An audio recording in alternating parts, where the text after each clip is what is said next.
And thanks for joining us on GB News, Britain's news channel. Every Saturday, 10 till 12, we'll bring you all of the news that you need to know. We'll also remind you that there is so much to smile about. It's my favourite time of the week. I get to relax, enjoy some light-hearted stories, and let Ellie teach me about fashion too. That's Saturday Morning Live, every Saturday, 10 till 12. Only on GB News, Britain's news channel. I'm Emily Carver. This is GB News, Britain's news channel.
Good morning. The King's call for unity. King Charles has praised the way community spirit and compassion have countered what he calls aggression and criminality on display during the riots. He added his heartfelt thanks to the police and emergency services for all they're doing to restore peace. However, the Prime Minister has reiterated his message that the police should maintain high alert as 6,000 specialist officers are prepared for further violence over this weekend. Also today, stranded in space, NASA's astronauts face life-altering changes to their bodies due to being stranded in space by Boeing's faulty Starliner. And in the US, the campaign trail continues. Kamala Harris addresses pro-Palestine demonstrators as Trump's plane is diverted with mechanical issues. And here's a question for you. Should we be given cash for having kids? A new report suggests the costs of parenthood is prohibiting couples from having as many children, so we should pay them. We'll debate that later. Good morning. We'll be speculating over who's going to get the England job after Lee Carsley steps aside. He's been appointed on interim basis yesterday. We'll have all the roundup from the Olympics as well. Katarina Johnson-Thompson wins her first gold at the Olympics. More later. Just gone 6 o'clock. I'm Stephen Dixon. And I'm Anne Diamond, and this is GB News Breakfast.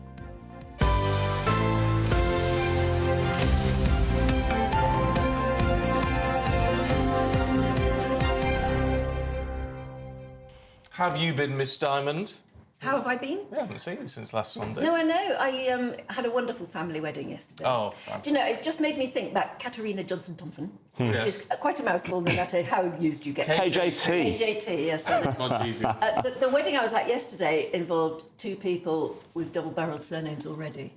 And there was a big debate as to how they, in the end, they decided that they would cut both of them, but they're still now double-barrelled, but they're double-barrelled in a different way.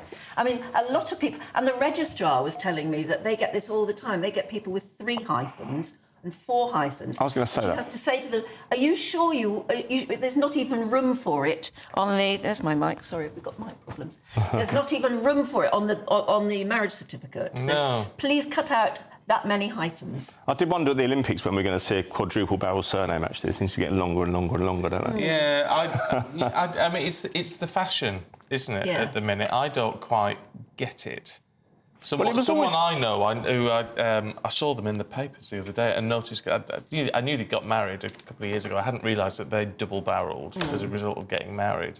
I just don't know why one doesn't just take the other's name. Well, it if you always want used to be... Or don't. It always used to be a sign of class, didn't it? Social class, that you had a couple of barrels in your surname. It's William Morris. Yeah, something, exactly, yeah. But, yeah, but it's getting ridiculous now. I know. And it's just the fact that Johnson-Thompson, if one of the names was short, it would go better. But Johnson Thompson, and especially with a long Christian name of Katerina, it's just a mouthful. Just a mouthful. There was a footballer called a few years ago called Jake Forster-Caskey, and I thought, I know those two names, those surnames. There was two players who played together about 15, 20 years before. So I think what had happened was that the player himself had been born to Darren Caskey, and his mum obviously took off with Nikki Forster, the other player, and he became Jake Forster-Caskey. Yeah. I just think it's quite nice just to have to decide on name. one name. Keep it well, simple. I mean, yeah, if you do double barrel, it's much more complicated to get your name changed. Yeah, it really is. Whereas if one of you just changes your name when you get married, then that's it. All you need is your wedding certificate, and everything else just happens. But if you double barrel it, it's a lot more complicated. So. But anyway, didn't she do well? She did fantastically At well. last, after all these years of trying, actually, she did get on. High jump was flawless. Yeah. Absolutely flawless. I mean, how many events is it in that? 7.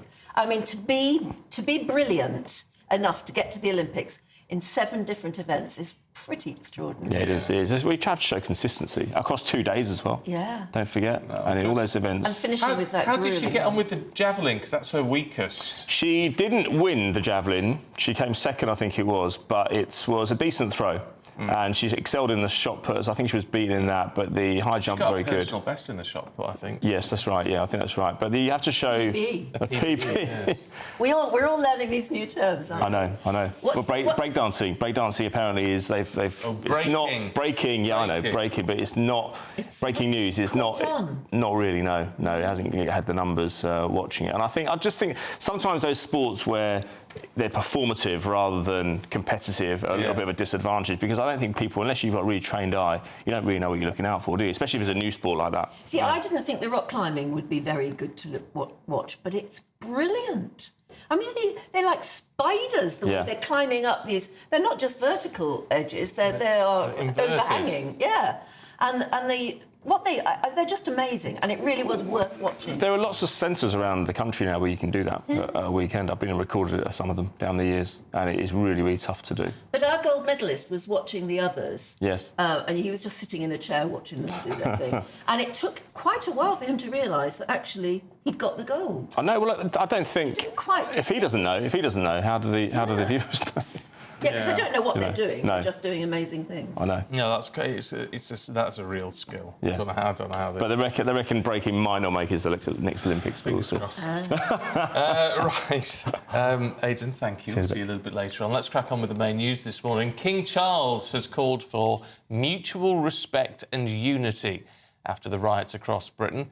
In the first intervention by a monarch since the unrest began, the King has thanked the police and the emergency services for their efforts to restore peace across the country, and he's welcomed how communities have countered the violence. And all of this comes, of course, after the Prime Minister, Sir Keir Starmer, said that the police should remain on high alert going into the weekend, despite the violence apparently easing. Let's talk to former Scotland Yard detective Peter Blakesley. Morning to you, Peter. I mean, look, you've got to feel for the police officers in this. 6,000 officers sort of on high alert this weekend.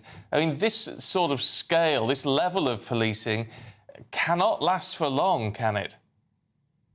Well, that's a very interesting question, because whilst we do have thousands of police officers, some of them many hundreds of miles from their homes, billeted in hotels and other types of accommodation, all on standby and incurring an enormous overtime bill, which the Home Office said they're going to pick up that bill.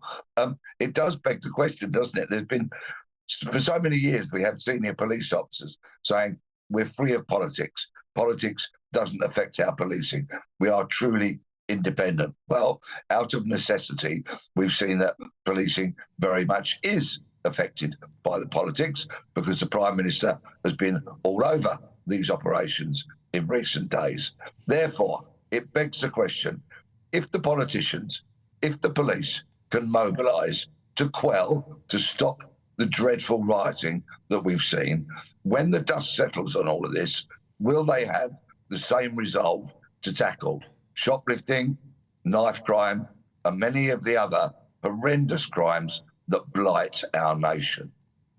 which suggests, because lots of people are asking that question, it suggests that we've been too soft on crime generally for far too long. The police service themselves, due to their highly educated leaders who all went off to university to get letters after their names and came back to policing with their heads full of complete and utter hogwash, which was largely irrelevant to policing, allowed it to become a social service, in so much as that they dealt with people in crisis, people in mental health issues, people with alcoholism, and a raft of other stuff that is not policing. What they have shown recently, and I commend them for that, is that when they want to tackle crime, they absolutely can do that. And so can the courts, so can the CPS. So I ask the question, why haven't we had that strength, that political will for years? And why have the police and the establishment allowed so much crime to be carried out unchecked, unsolved, and not even investigated a lot of the time? I suppose the argument would be, Peter, resources. There's just not been enough money to do all that should be done, and therefore they've prioritised on what they think is urgent. Well, I think the tide of teenage bloodshed that flows through so many of our cities and has cost hundreds and hundreds of teenage lives is more than enough of a reason to mobilise like they have done, to show the will, the determination to do something about that. But they haven't up until now, together with shoplifting, which has turned most of our high streets into lawless hellhole. If they can do this, they can do that, and the sooner the better. But Peter, I hate to say it because it's like we're going back 10 years. It's down to a lot of that's down to Bobby's on the beat, isn't it? Which, of course, we haven't had in recent times. But we've got 6,000. Let me just say that again: 6,000 kitted up, ready to go. When they want to do it, they can do it. When their political masters tell them to do it, they do it. So it's about time they connected with the every man and every woman in the street, not cherry-picking their little communities as to who they're going to go and dance with and who they're going to go and break bread with. They need to be there for everybody, because once all this is over, if those other problems have not been addressed, or they don't seem to be being addressed properly, the trust and confidence in the police, once again, will be on the floor. We all know that politicians play with figures to try and impress you. You know, 20,000 policemen being taken on, and then you discover they're only replacing the 20,000 that have already left or leaving. Things like that. But very clearly, we need more police. We need more money put into policing, don't we? How do you get the politicians to understand when hopefully this crisis fades? Will they remember? Well, let's face it, senior police chiefs have taken enough trips and done enough Zoom meetings with Downing Street in the last couple of weeks that their voices must clearly have been heard. It is incumbent upon those police chiefs to remember what the core basics of policing are, which is to protect life and property, to prevent crime, and to investigate it when it does take place. They can do it. They are doing it. They need to do it in the future. If not, they'll be in the same position that they were before these riots, when trust and confidence was negligent, when people didn't respect them. They've got a chance here. They've got an opportunity, and they and the politicians need to grasp it. Peter, good to see you. Thank you. I have to say, I think a lot of it falls down to Bobby's on the beat, and I haven't been bleating on about that forever and a day. But it makes a difference. I mean, when Peter was talking about knife crime and shoplifting, if you've got bobbies walking up and down the high street and things, it does make a difference. It alters your behaviour a little bit. But also, don't you think the speeding up the whole court process, you know, hauling these people in, these horrible people, and I'm glad they're showing their faces and they're naming them, and they are... one of the people that it might even have been Peter, one of the people we interviewed few weeks ago said, you know, if we could haul these people up into court, get them to stand in the dock and face the consequences of what they did in the rioting, for instance, he said they will weep in the dock, because they do. Because once they're in the dock, they become cowards, and they start crying. Grown men will cry in the dock. And it's happened, hasn't it? He was right. These people, I'm really glad that we're naming and shaming them. It sounds crude, but that's what's happening. But the speed at which this is now happening is very impressive. Well, Why can't that happen more often? Well, it is, except for, we're not covering it because I haven't got the figures, but I bet a whole load of cases have been pushed back onto the back burner that are now going to have to be caught up on. So we haven't got the resources, we're talking actually. about 24-hour courts or 7-day-week courts. Why don't we have 7-day-week courts anyway? You know, why don't courts shut down on Saturdays and Sundays? For magistrates' courts, which is what most of this is, then it's a fair point. Magistrates are volunteers, but you should be able to get people who will volunteer to do on social hours and all that sort of thing. And I'm sure they have, just presently. And what do you think of the King getting involved? I wonder what you think at home. I've got so much respect for the King. But should he have said anything? No. I know. I'm. No, I think it's very unusual to have the monarch say anything about this sort of problem. I mean, look, I don't. I mean, he's calling for mutual respect and unity. Fine, but he's also sort of mentioned the thuggery side of it all, and. It's not that it's wrong to condemn it, because it isn't. It's just, I don't know if... it's so bordering on the political. Exactly. He's beginning to sound like a politician. And what worries me, it worries us all anyway, is that hopefully there will be no more violence and thuggery, but there could be.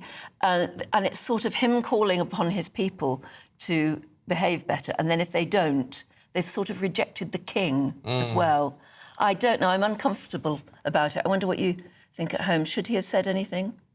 I can understand him being moved to, but I don't know whether he should have got involved. The Queen Elizabeth wouldn't have. Wouldn't have done, no. And he's also said, praising the communities for countering the violence. And again, I don't know if that's... The problem with that is that it makes it sound like those communities who are all talking about immigration...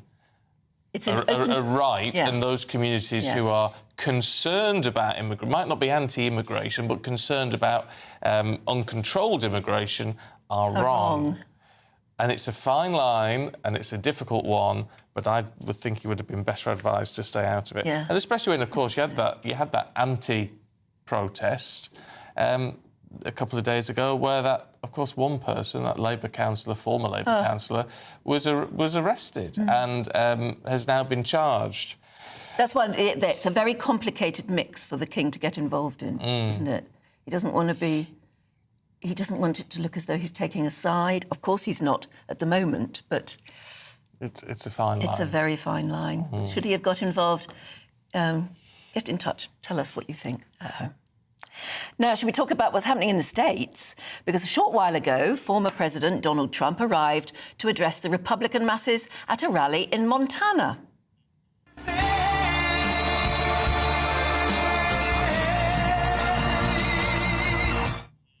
I don't know what that song is. Anyway, the Republican nominee arrived at Bozeman, Montana. His plane, though, was diverted because of mechanical issues. But it was a big rally. Meanwhile, of course, the Vice President, Kamala Harris, was speaking as well. In fact, we'll try and find it for you later, but there is a clip of President Trump, former President Trump, speaking, and he went off on wild tangents to the point where you thought, what on earth is he talking about?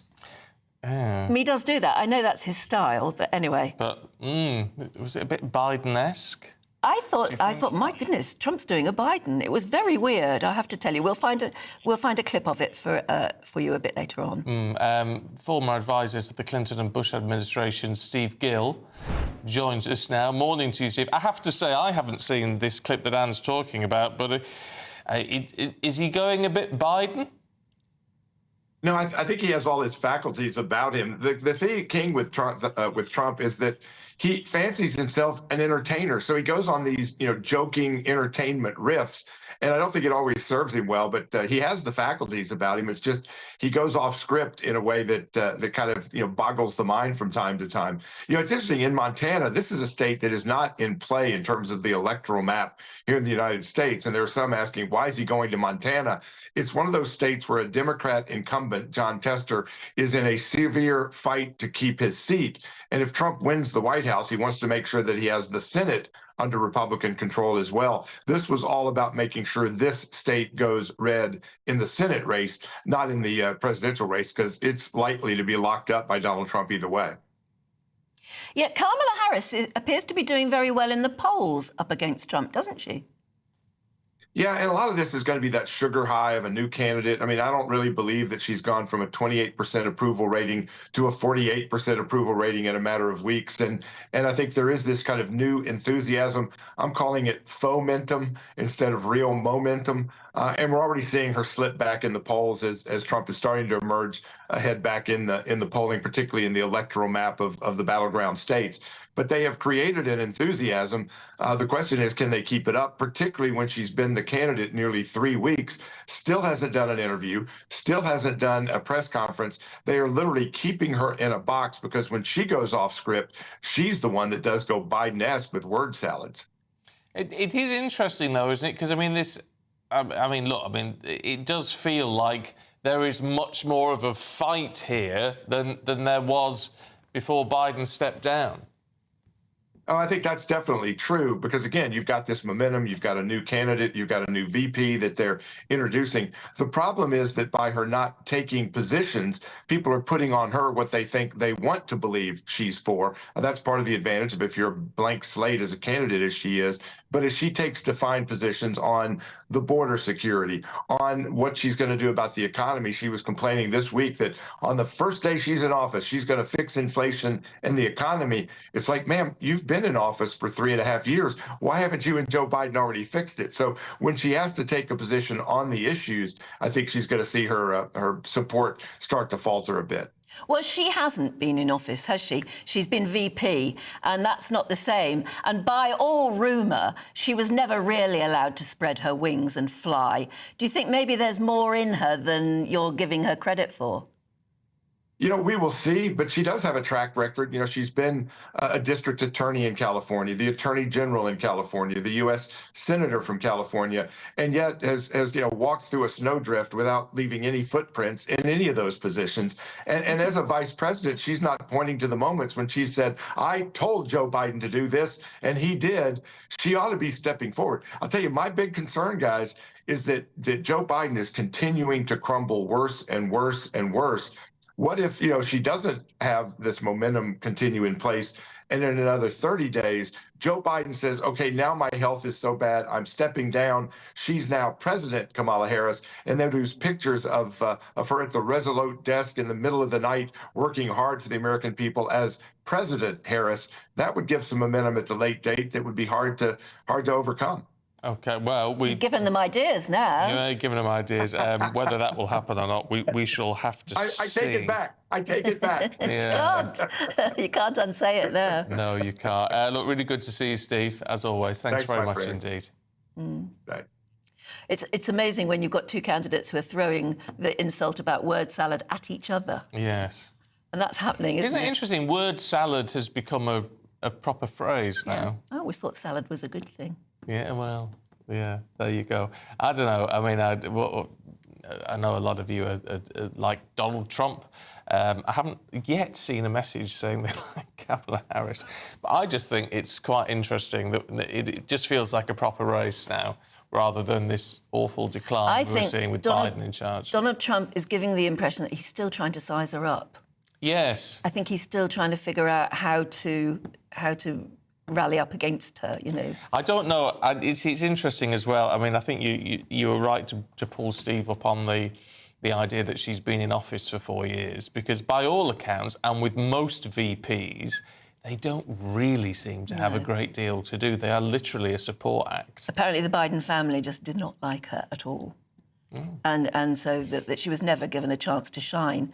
And as Steve said there herself, she's been an Attorney General, which means she's legally trained. She should be able to argue. And that will be a real problem if she can't. But she must be able to I should think so. present a decent argument, and that's will make the debate interesting. I think she's quite feisty. September the 10th, the debate, isn't it? September the 10th, interestingly, on ABC, which there's some issues with Trump and ABC. I can't remember off the top of my head what they are. And he'd said he didn't want to do it on ABC, he'd do it on Fox News, which obviously is very pro-Trump. She's managed to wrestle that back to ABC. Now, quite how they work it all out, I don't know. But she's managed to do that. Does it make a difference? It might do in terms of the people watching. But I don't know. But they haven't confirmed any others at the moment. No, so but they are talking one. about 2 others, aren't they? Trump is. Oh, not Kamala. No. Yeah, but she can't say no, can she? Yeah, I think she probably can. Think? I think she probably, depending on how this one goes, if it goes very well for her, I suspect she'll agree to others. If it doesn't, then she'll say no. Fascinating. It is fascinating. It's fascinating, but when you think of it, the outcome is the presidency of the United States, which you still would argue is probably the most, well, it is the biggest job in the world, isn't it? Yeah, and yet we're viewing it like a soap opera, which is slightly worrying. Which is wrong. Right, let's have a look at some of the other stories heading into the newsroom at 6:24. And Merseyside police have released CCTV images of 12 people following recent disorder in the area. Previous weeks, of course, have seen widespread violence across the UK, linked to anti-immigrant groups. Some mosques have been attacked and hotels holding asylum seekers have been targeted. Courts, as we know, already sentencing people who have taken part in the violence, with jail terms of up to 3 years so far. And the suspended Labour councillor Ricky Jones has been charged with encouraging violent disorder at a rally organised by Stand Up to Racism. Westminster Magistrates Court heard he gave a speech to a crowd which was capable of encouraging or assisting the commission of violent disorder. Plea and trial preparation has been set for September the 6th. And there have been no survivors after a plane carrying 62 people plummeted into a residential area near Sao Paulo in Brazil. The state's fire brigade has confirmed 7 crews were dispatched. A state official says the black box flight recorder from the plane has been found.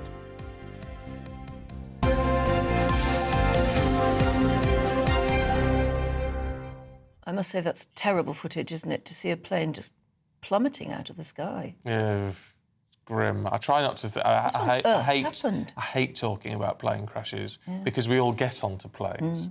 I really try not to think about it. You a nervous flyer? No, I'm not a nervous flyer, but it's just getting to grips with that reality that if there is a significant problem on your plane, you're not going to survive. No, but you don't think about it when you get on a plane. I think. No. Well, because it's the safest form of transport. Yeah, I know, ironically. If you thought about it, then you get yourself very worked up about every lump and bump that you feel. Yeah. But I think the main thing is you just have to stop thinking about it when you get on a plane. Just go into a different zone. Yeah. Get a gin and tonic or whatever. I tell you what, never mind flying in aeroplanes. What about, flying up to the International Space Station and then finding you've got to stay there for months on end? I don't know. I think astronauts would probably love that. Anyway, NASA officials, though, have been discussing ways for astronauts Butch Wilmore and Sonny Williams to return home. They've been stranded on the ISS. They arrived on Boeing's Starliner, do you remember, in a test mission that was only supposed to last 8 days. But now they may not get home until February. Gosh. Well, NASA's current plan is for the astronauts to come back on SpaceX's Crew Dragon. 2 seats have been reserved for the return trip from the space station. I think they'd have more on standby, wouldn't you? That was always what worried me about the Apollo missions, for instance. There was never anything on standby. If the astronauts were stranded, they were dead. That was it, because there was nothing else on standby. Too expensive? We'll find out now from space and planetary scientist Andy Lown. Good morning, Andy. Good morning. Thank you for having me back. Oh, well, thank you for getting up so early. It's an early one for you today, isn't it? It is extraordinary that there's nothing else that can be sent up to rescue these 2 astronauts. Mind you, they will be, I mean, they're prepared for anything, aren't they? And I suppose they have to be prepared for a long stay. Yes, I mean, this was a test mission. The two astronauts were testing out the Boeing Starliner for the first real crewed test crew mission to the space station to try everything out on board. And of course, there were problems on board the spacecraft, essentially with the thrusters. They got a number of thrusters on board which are necessary for manoeuvring the spacecraft, and a number of them seemed to be overheating, and they caused some problems when they docked. So once they'd actually docked at the space station, they could try and then problem solve it. But of course, an 8 to 10 day mission, because they haven't solved the problem fully, or no one is in full agreement with it, means the mission has been dragged out. It's interesting you point out the fact, there's no backup, if you like, to get them back. In Apollo days, you were absolutely right. I mean, that they really were out on a limb, because once they went on the way to the moon, they're on their own, really. They've got to try any problems. We saw it with Apollo 13. They had to try and work it between the ground crews and the crew on board to try and get them back. There is a bit of a difference here, of course. They're actually at a space station, so they can actually spend time at the space station. There's things they can do. The other thing which you might find interesting, of course, you're lying in it with flights and things like that. They normally pack bags full of equipment to take with them, personal equipment. But as this was going to be a short stay, 8 to 10 days, they didn't need to do that. And anyway, they needed to bring a spare pump for the onboard toilet for the space station. So they didn't need the extra weight. So they left that off. So once they got to the space station and had to stay, they hadn't got their own spare equipment with them, their own spare bags. That's been replenished by a cargo vessel which docked with the space station. And we find the space station now with 9 crew members on board. It's quite a busy space station at the moment. But there are other, I mean, as you said, there are other options. I mean, this is toy time. You're going to love it. Here we go. This is the Boeing Starliner. And it's the thrusters on the outside here, which appear to have failed, or some of them, and nobody can agree yet exactly what the problem is. They could be rescued, of course, by the marvelous Dragon spacecraft, which is rather a nice piece of kit. But also, you've got docked to the space station anyway. You've got the Soyuz spacecraft, which is something which is docked there anyway. But as you may remember, several months ago, one of these spacecraft had a problem when it actually had a leak on board, and the cosmonauts had to come back via a Dragon spacecraft. So the Dragon, which can go up, and there's a mission due soon on what's called their mission 9 is going up, and they're actually going to possibly bounce some people so that the spacecraft can be brought up there and allow these 2 other astronauts to come back. But that still would be in 2025. So you'd have this fantastic extended mission. But from the work you do there, you love your job so much. If you have to stay for a longer doing something, you don't really mind. I mean, one of the jobs I did as a curator of a museum, it was 4 days a week. I was there 6 days a week, and there 12, 14 hours a day, because I loved it so much. And the astronauts are exactly the same way. They've got plenty to do. Yeah, well, yeah, I have to say, I don't have that much sympathy for them. I don't think they're probably rubbing their hands in glee. Yeah. However, what do you do with Starliner? Is it still docked on the ISS? And if it is, how do you get it back? Yes, it is docked to the space station, and it's still rated for an emergency return. So they can do an emergency return if things go wrong. So they still have options to come back. So I don't think anyone should worry too much about that. It's sort of a hiatus, like stuck at an airport, if you like, for a bit, rather than you're stranded there. But it can bring them back in an emergency. But at present, the ground tests have suggested that the thrusters are overheating, and they don't actually know why they're overheating, which is a concern.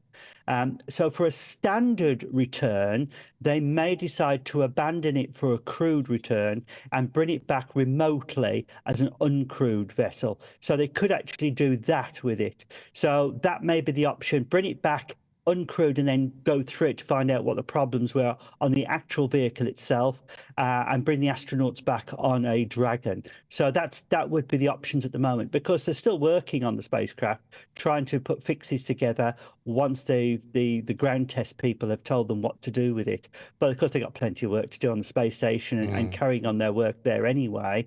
But yes, then there'll be a big check to find out why Boeing Starliner isn't working and when or isn't rated. And the interesting thing is, this is ideal for Elon Musk with his Dragon spacecraft, a private company really pushing that their spacecraft is the one that's working at the moment. Yeah. Just a quick one, because we're out of time, but you know we love talking to you, Andy. In terms of thrusters, have I got it wrong? I'm sure when I was at NASA, certainly thrusters on the space shuttle, they're not like burners, are they? They sort of eject a gas, a poisonous gas, actually, don't they? That's right. It ejects some material out, and the idea is to give a bit of impetus. Every action has an opposite and equal reaction, so it pushes something out just to manoeuvre it and adjust it. So the idea is with the spacecraft is you fire the thruster to slow it down, acts as a retro, as we used to call them in the old days, and then or you could make it to turn or move slightly, and that's what you use them for. But that's actually essential for docking. It's essential for when it separates, so then it comes away and starts to come towards the Earth, and it separates out. The thrusters can manoeuvre this correctly to get the right angle to enter the Earth's atmosphere. So the thrusters are absolutely critical for these spacecraft. Andy, great to see you. Thank you very much indeed. It's interesting at the moment, we've got the two Americans that we're talking about who didn't expect to have to stay so long. Then you've got European Space Agency astronauts Yasmin Mugbeli and Andreas Mogensen. And then you've got somebody from the Japan Aerospace Exploration Agency and a Russian cosmonaut as well. Oh, there you go. So quite a mix. It's good for, well, it's what the ISS was all meant to be very good for world peace. I don't know if it's worked on that front. I don't know whether it works when, when they get back on the ground, apparently. No. And apparently there are tensions sometimes caused by just different nationalities on the space station, but they're going to have to get along for a bit longer, aren't they? Yeah, certainly are. Right, let's see what the weather's like closer to home, should we? Here's Alex Burkill. A brighter outlook with Box Solar, sponsors of weather on GB News. Good morning. Coming to you from the Met Office, here's your latest GB News weather update. Yes, there is going to be some hotter, sunnier weather to come tomorrow, but for many today, it is a bit cloudy and it is a bit damp first thing. We have quite a bit of cloud across many parts of England and Wales and some rain feeding into western parts initially, some heavy bursts over the higher ground perhaps, and even towards eastern areas where we do have some brightness first thing this morning, it is turning cloudier later. Further north, some sunny spells across Northern Ireland, Northern England and much of Scotland, but plenty of showers here too. Some brisk winds, but temperatures here a touch higher than yesterday. In the south-southeast, we're looking at highs of around 24 or 25 Celsius. As we go through this evening, there's still going to be quite a few showers across many parts of northern Scotland, and here some of them could be on the heavy side. Still a bit of a breeze, so those showers rattling through relatively quickly. Most of the showers for Northern Ireland, southern Scotland and northern England will have cleared, so just a fine end to the day here with some late sunshine. Also some sunshine breaking out across parts of Wales and perhaps western parts of the Midlands too, but across eastern England, southern England and towards the southwest, it's likely to stay pretty cloudy. And there could be some further cloud and murky conditions feeding in, especially across the southwest as we go through overnight into Sunday morning. So a bit of damp, drizzly weather for some. Further north, though, some clearer skies, and under the clearer skies, a bit fresh in places. Away from the towns and cities, temperatures could drop into single figures, milder where we have the cloud towards the south. That cloud in the south then could spill a bit further northwards as we go through Sunday. So across the Midlands, central parts of Wales, could see a bit of cloud for a time, and across southern areas we're likely to see that cloud breaking up as we go through the afternoon. And across northern parts it's actually looking largely sunny through much of the day, and with that it's going to be warmer than today. Highs of around 28 or 29 Celsius in the southeast and low 20s further north. Bye-bye. That warm feeling inside from Boxed Boilers, sponsors of weather on GB News. So we get another short summer over the next couple of days. Yeah, another one. Make the most of it while you can. Turned out to be a lovely day yesterday, where I was anyway. You were, yeah, you were down south. I was down on the south coast yesterday, and it was just the most brilliant day. Quite a surprise, because it was a family wedding that I was at, and everybody was worried about the weather. When I got there in the morning, they said, "Don't talk about the weather. No. Nobody's to say the word weather," because the bride gets very wound up about the weather. She didn't need to get wound up at all because the sun came out and it was just gorgeous. Good. Wonderful day. Good for So her. make the most of it if it's a wonderful day for you today, especially tomorrow. Yeah, make the most of this as well. Our Great British giveaway, 30 grand up for grabs. What would you do with tax-free cash like that? Here are the details you need for your chance to win. Celebrate a spectacular summer with your chance to win an incredible £30,000 in tax-free cash in our Great British giveaway. It's the biggest prize of the year so far, and it's totally tax-free. What would you spend that on? Luxury holidays, a new car, or just put it away for a rainy day? Whatever you do with £30,000 in tax-free cash, make sure you don't miss out on a chance to make it yours. For another chance to win £30,000 in tax-free cash, text cash to 63232. Text costs £2 plus one standard network rate message. You can enter online at gbnews.com/win. Entries cost £2, or post your name and number to GB07 PO Box 8690 Derby DE1 9TT. UK only. Entrants must be 18 or over. Lines close at 5 p.m. on the 30th of August. Please check the closing time if listening or watching on demand. Good luck. We're trying to figure out how to enter, but we can't. Shush, you've given it away now.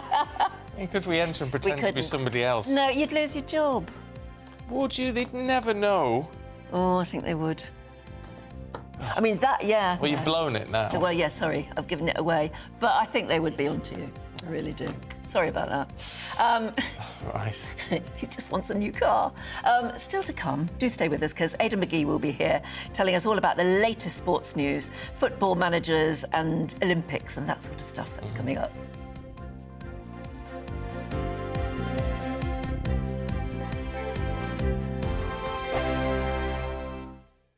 If you want your news to be straight talking, this is a nightmare for the Conservatives again. Down to earth. It's not just Nottingham where this is happening, is it? And most importantly, honest. Hard-working, middle-class taxpayers, they'll get their book thrown at them. Then catch me, Martin Daubney, Monday to Friday, 3 till 6 p.m. on GB News, Britain's news channel. I'm Christopher Hope. From pop stars to politicians, I'll interview anybody in a pub who's got a political opinion. Join me every Friday on Spotify, Apple Podcasts, YouTube or gbnews.com, or wherever you get your podcasts. This is GB News, the People's Channel. Join me, Nana Akwe, for an informative, interactive news programme with a difference. It's fun. It's true. You're not wrong. No one will be cancelled. Lovely. Join me from 3 p.m. every weekend, only on GB News, Britain's news channel. Hi there, I'm Michelle Dewberry, and I'm going to take a second to tell you all about my show, Dubes & Co. We start off with the issues of the day. We then bring in both sides of the arguments. We get rid of the disrespect. And then you throw me into the mix. And trust me, I'll tell it exactly how it is. And then, of course, the magic ingredient, you at home. We mix it all together, and what have we got? In my opinion, the best debate show in town. Monday to Friday, 6 till 7 on GB News, Britain's news channel. Are the newspapers getting you down? My wife didn't divorce me that month. Struggling to separate the wheat from the chaff? I know that it's a bit of a circus at the best of times. Well, don't worry, Headliners has got you covered. We'll take the burden of reading the day's news, and if we get depressed, who cares? It's an occupational hazard, frankly. That's Headliners on GB News from 11 p.m. till midnight, and the following morning, 5 till 6 a.m. on GB News, the comedy channel. Nah, just kidding. Britain's news channel. Welcome to State of the Nation, daily plunge into the stories shaping our country. I'm Jacob Rees-Mogg, and Monday to Thursday we bring you the insights, the facts, the truth about how our country is being governed. Because what happens in Downing Street matters down your street. Tune in to State of the Nation every Monday to Thursday, 8 to 9 o'clock. Only on GB News, the People's Channel, Britain's news channel. Good afternoon, Britain. Your lunchtime update on the stories that matter across the UK. From breaking news and insightful analysis, inspiring stories and lively debates. You're comparing yourself to a former Prime Minister. Which is it? Stay informed, stay updated, stay entertained. I just don't know how anyone would not want to be there. Every weekday from midday. We are Good Afternoon Britain. only on GB News. Britain's news channel.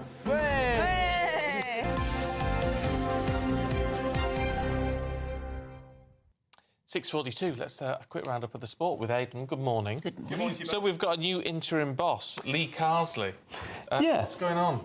Well, the FA did say about a month ago when Gareth Southgate departed the set after the Euros that they would be looking for an interim appointment. I actually don't think they've attracted a little bit of criticism over this, the FA. I don't think it's necessarily justified. I think it's right that they put their foot on the ball. They've got someone who's already in the system, who knows the under-21 players. He's from the Midlands, but he played for the Republic of Ireland. Oh, right. So, yeah, he got, I think, 50-odd caps for the Republic of Ireland, played in the World Cup, the one where Roy Keane famously left. He was involved in that one. They're making a film about that incident, by the way. So, look, he's in for the games against the Republic of Ireland and Finland. And I think that what the FA are trying to do, we all know that October is sacking season in the Premier League. If they can't identify the successors to Southgate they want right now, maybe it's sensible to wait until October to see who falls off the perch, to see who gets sacked, and suddenly the outlook looks a little bit better, and you can maybe tempt someone in. You can say, OK, well, we haven't got any really serious games until probably about March. We've got some time. Maybe that's what they're trying to do. I remember Lee Carsley, about 7-8 years ago, he was managing Brentford on an interim basis, and he always said he didn't take the job eventually because he wasn't into football management. So it's amazing how things change. I reckon a few million quid might have swayed him. But look, there's no. You see the type of interim who would actually want to stay on? I don't think there's any such thing as an interim manager. I really don't. I think that even if you don't want the job but you do well, you're going to talk yourself into contention, and then suddenly probationary period. Well, it is, but I think if you do well, if you win games and the players like you, they go back to the FA and say, we like this bloke, he's getting the best out of us. Suddenly, all these players who weren't happy under the previous regime are back in contention. And as I say, he's a very FA guy. He's in the system already. Spain just won the Euros against us with a guy who was unknown and came through the system. So federations are known for copying each other all the time. They do well, just as we do in every area of public life, but. In this instance, I think that if he does well and if he wins games, he automatically puts himself into contention. And even if you don't necessarily want it, if the whole world wants you to do it, it's very, very difficult to say no, especially when the salary's good, Of course, yeah. Let's talk KJT, should we? Yes, our new friend KJT. She's got a silver around her neck. She did. She almost got the gold. I don't want to denigrate the silver in any way whatsoever because it's been 4 Olympics. It took her to do it. She finally did it, despite being a really, really elite athlete. It's befitting of her status as a leading contender. And she needed to make up a distance on TM, the lady who won it. She needed to make it, or Tyam, sorry.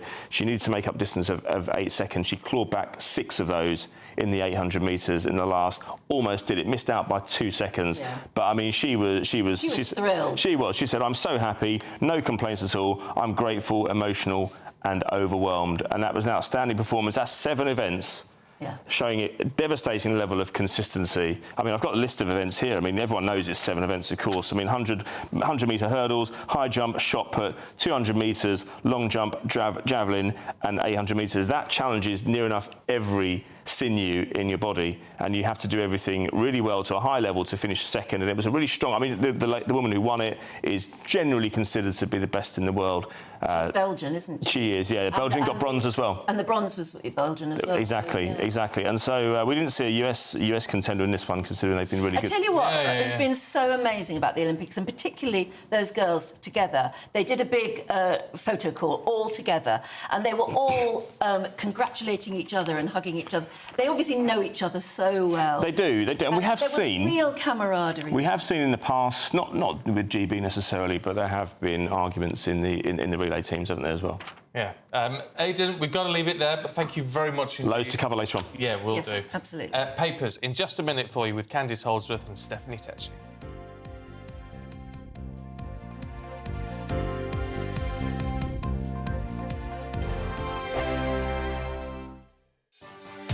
Martin Daubney, weekdays from 3 p.m. King Charles has launched his own aftershave, costing, wait for it, an eye-watering 135 quid for a 100 millilitre bottle, promising buyers that they can smell just like the gardens of his Highgrove country pile. Now, this is something that Meghan Markle would do, surely not the King. Is this a case of King Charles selling out, watering down the brand, just like Meghan. Well, join me now to discuss this is the royal broadcaster, Helena Chard. Helena, welcome to the show. Martin, often on this hi. show, we've had a pop at Meghan Markle, the Sussexers, for selling out, for flogging strawberry jam, and now the King is flogging Pong. Is this really the right royal thing to do? Do you know what? So the joy of luxury Highgrove splash. You know, at the end of the day, Highgrove is such a special place, and the Highgrove shop sells amazing things on there. And as we know, the profit actually goes towards charity. So it's the King's Foundation, which was formed in 1986. Profits go towards educational and training, and it's all to do with this sort of sustainable world. But not to forget as well the charitable aspect and the whole ethos of the King's Foundation, and that's so important. This is not just something that's going up on the website and just being sold purely to go into someone's pocket. So I think, you know, all in all, I think everyone should have a look at the Highgrove website and see what's on for sale. I mean, there are lots of really lovely, I think pretty fairly priced products. And even more so, go and see the gardens. You know, as we know, King Charles is a keen environmentalist and the gardens are fabulous. GB News, the People's Channel. We're proud to be GB News, the People's Channel. And as you know, we always love to hear your views. Now, there's a new way of getting in touch with us at gbnews.com/yoursay. By commenting, you can be part of a live conversation and join our GB News community. You can even talk to me, Bev Turner, or any of the members of the GB News family. I'm Michael Portillo. This is GB News, the People's Channel, Britain's news channel. Every Saturday, 10 till 12, we'll bring you all of the news that you need to know. We'll also remind you that there is so much to smile about. It's my favourite time of the week. I get to relax, enjoy some light-hearted stories, and let Ellie teach me about fashion too. That's Saturday Morning Live, every Saturday, 10 till 12. Only on GB News, Britain's news channel. I'm Arlene Foster on GB News, Britain's news channel.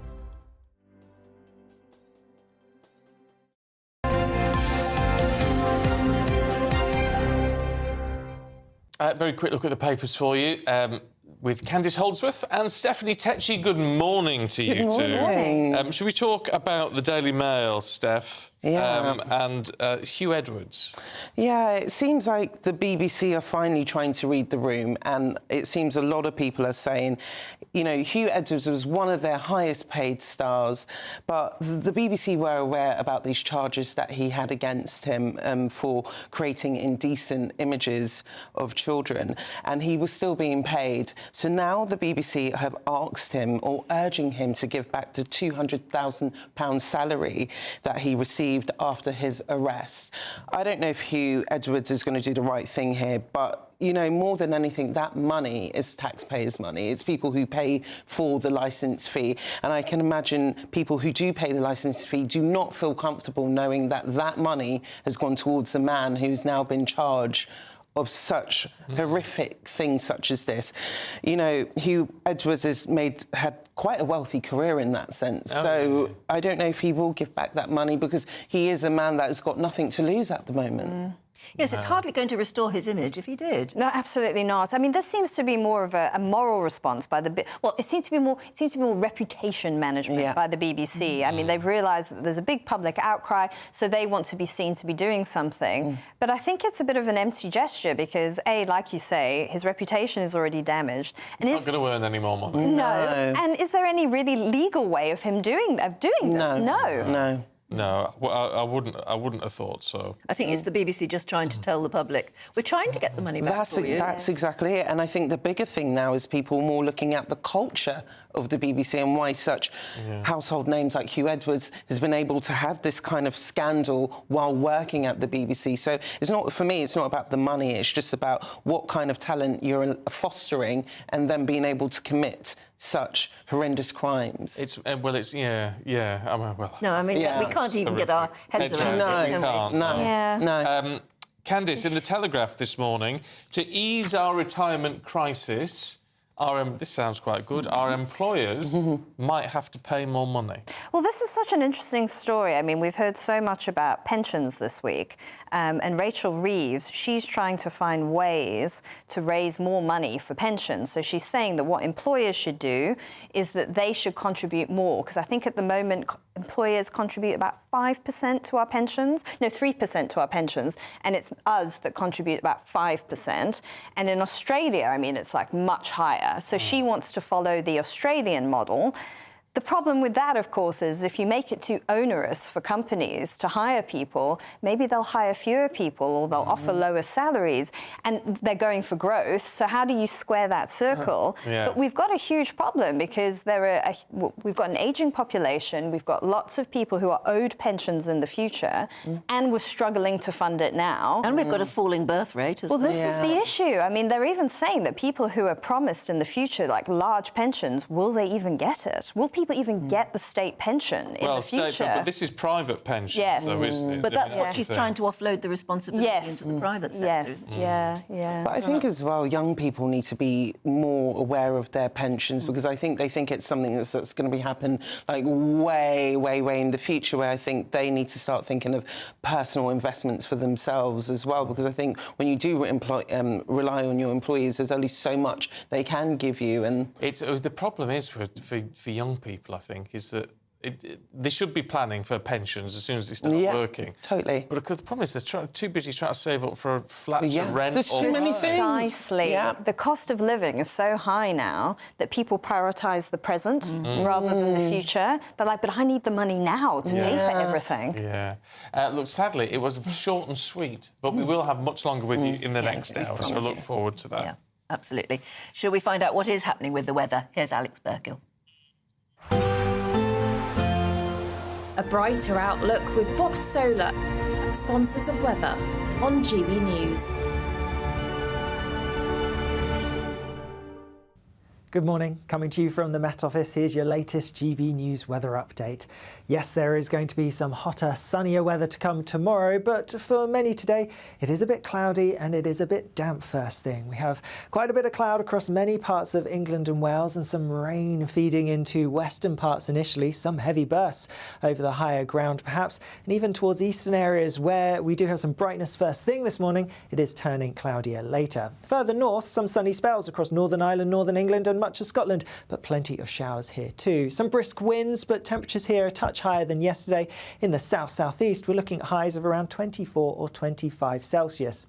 As we go through this evening, there's still going to be quite a few showers across many parts of northern Scotland, and here some of them could be on the heavy side. Still a bit of a breeze, so those showers rattling through relatively quickly. Most of the showers for Northern Ireland, southern Scotland and northern England will have cleared, so just a fine end to the day here with some late sunshine. Also some sunshine breaking out across parts of Wales and perhaps western parts of the Midlands too, but across eastern England, southern England and towards the southwest, it's likely to stay pretty cloudy. And there could be some further cloud and murky conditions feeding in, especially across the southwest as we go through overnight into Sunday morning. So a bit of damp, drizzly weather for some. Further north, though, some clearer skies, and under the clearer skies, a bit fresh in places. Away from the towns and cities, temperatures could drop into single figures, milder where we have the cloud towards the south. That cloud in the south then could spill a bit further northwards as we go through Sunday, so across the Midlands, central parts of Wales, could see a bit of cloud for a time, and across southern areas we're likely to see that cloud breaking up as we go through the afternoon. And across northern parts it's actually looking largely sunny through much of the day, and with that it's going to be warmer than today. Highs of around 28 or 29 Celsius in the southeast and low 20s further north. Bye-bye. Looks like things are heating up. Boxed Boilers, sponsors of weather on GB News.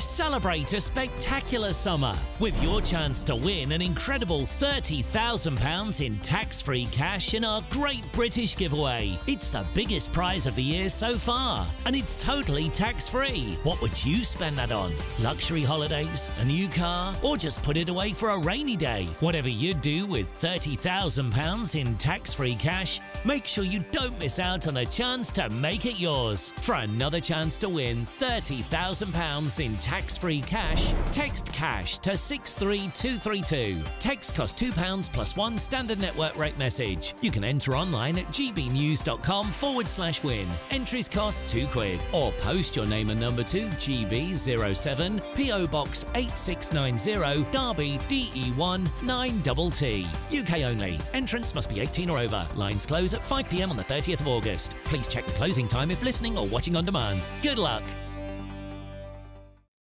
Join me, Neil Oliver, every Sunday night at 6 p.m. on GB News. And if an hour is not nearly enough for you, go to gbnews.com for special extended episodes online every Friday at 9 p.m, where we can truly get into the nitty-gritty of what's going on. GB News, Britain's news channel. We're proud to be GB News, the People's Channel. And as you know, we always love to hear your views. Now, there's a new way of getting in touch with us at gbnews.com/yoursay. By commenting, you can be part of a live conversation and join our GB News community. You can even talk to me, Bev Turner, or any of the members of the GB News family. If you want your news to be straight talking, this is the nightmare for the Conservatives again. Down to earth. It's not just Nottingham where this is happening, is it? And most importantly, honest. Hard-working, middle-class taxpayers, they'll get their book thrown at them. Then catch me, Martin Daubney, Monday to Friday, 3 till 6 p.m. on GB News, Britain's news channel. Good afternoon, Britain. Your lunchtime update on the stories that matter across the UK. From breaking news and insightful analysis, inspiring stories and lively debates. You're comparing yourself to a former Prime Minister. Which is it? Stay informed, stay updated, stay entertained. I just don't know how anyone would not want to be there. Every weekday from midday, We are Good Afternoon Britain, only on GB News. Britain's news channel. Welcome to State of the Nation, daily plunge into the stories shaping our country. I'm Jacob Rees-Mogg, and Monday to Thursday we bring you the insights, the facts, the truth about how our country is being governed. Because what happens in Downing Street matters down your street. Tune in to State of the Nation every Monday to Thursday, 8 to 9 o'clock. Only on GB News, the People's Channel, Britain's news channel.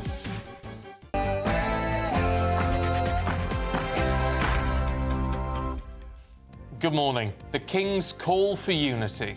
King Charles has praised the way community spirit and compassion have countered what he called the aggression and criminality on display during the riots. He added his heartfelt thanks to the police and emergency services for all they're doing to restore peace. The Prime Minister has reiterated his message that the police should maintain high alert as 6,000 specialist officers are prepared for further violence over the weekend. NASA's astronauts face life-altering changes to their bodies due to having to stay longer on the International Space Station. Well, months and months longer.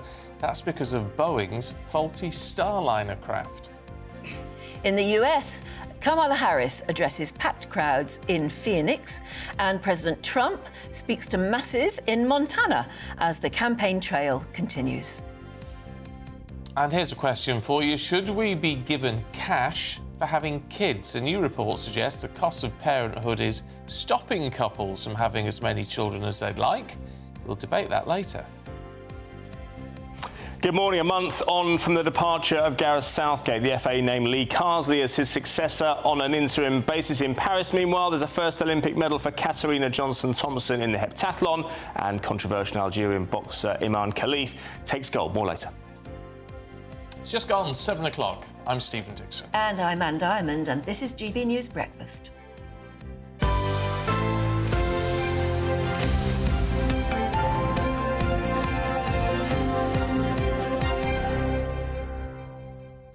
Philip's been in touch on pensions. Oh, yes. Because we touched on pensions and things before. I sympathise, Philip. He says, when I was in my 20s, I saw a pensions advisor and was told I'd have to pay in about a third of my salary to have about £12,000 a year when I turned 60. Instead, I bought a buy-to-let. The mortgage is paid off and I'm making £12,000 a year and I'm 50. Wow, that's very interesting. But that's a gamble. That is a gamble. Well, They do say bricks and mortar, don't they? But when you look at your... a gamble? I don't know. I've always thought bricks and mortar. I don't know whether the days when you could buy something in 2002 and expect in London for it to go up double in 6-7 years, I think those days are probably gone. I think we're maxed out. Yeah, I think we are. But doesn't mean you can't make money on them. I'm the same. I didn't back the pensions really. I did the buy-to-let thing. Yeah. But don't forget, of course, you have to pay CGT, capital gains tax. It's going to go up on properties, and that is it could well be going up. We don't know, but it's likely to be. So yeah, on anything that you're not actually living in. And so But you don't have to buy to let. You could just buy a house, couldn't you, and live in it? Yeah, but you'd still... Well, yeah, but if you've got another house... You'd still be charged CGT on it. CGT. Yeah, but no, I'm just saying, just buy your house for you. Well, and live in it as well. Rather than pay into a pension. Yeah, but what that's not doing then is providing you with an income. Yeah. You need it's not an income, no. But it is a property that you could sell at some point. As long as you wanted to downsize. Yeah. Yeah. That's the issue. You'd have to downsize to get money out of it, wouldn't you? But it's just when you look at your pension planning, I'm all for pensions, and I focus on pension a lot. But then when you look at the projections, it's frankly terrifying. You have to put so much in the pot in order to get any sort of yearly income. Yeah. It's ridiculous. It is absolutely crazy. And it's well beyond most people's capabilities. Totally, and I know people who sort of say, well, I've got a pension pot. Oh, I'm doing really well, a pension pot of 30,000. Yes, that would... And you just sort of think, what is that going to do? We had an advisor on here 12 months ago or so saying, unless you've got about £500,000 in a pension pot, you're not going to get a decent income out of it. Well, £500,000? Well, I know. Who could put... Who's putting that away? Exactly. But you always used to think, well, at least there'll always be the state pension. But my kids are always saying to me, there won't be by the time... No, probably won't be. There won't be a state pension, will there? No. No. So then you say, all right, we'll pay into a private pension as in when you can. But you're quite right. You'd have to save so much money that it's well beyond most people. Yeah. So what do you do? I don't know is the answer. The options are running out. Sorry? The options aren't there the way they used to be. No, they're really not.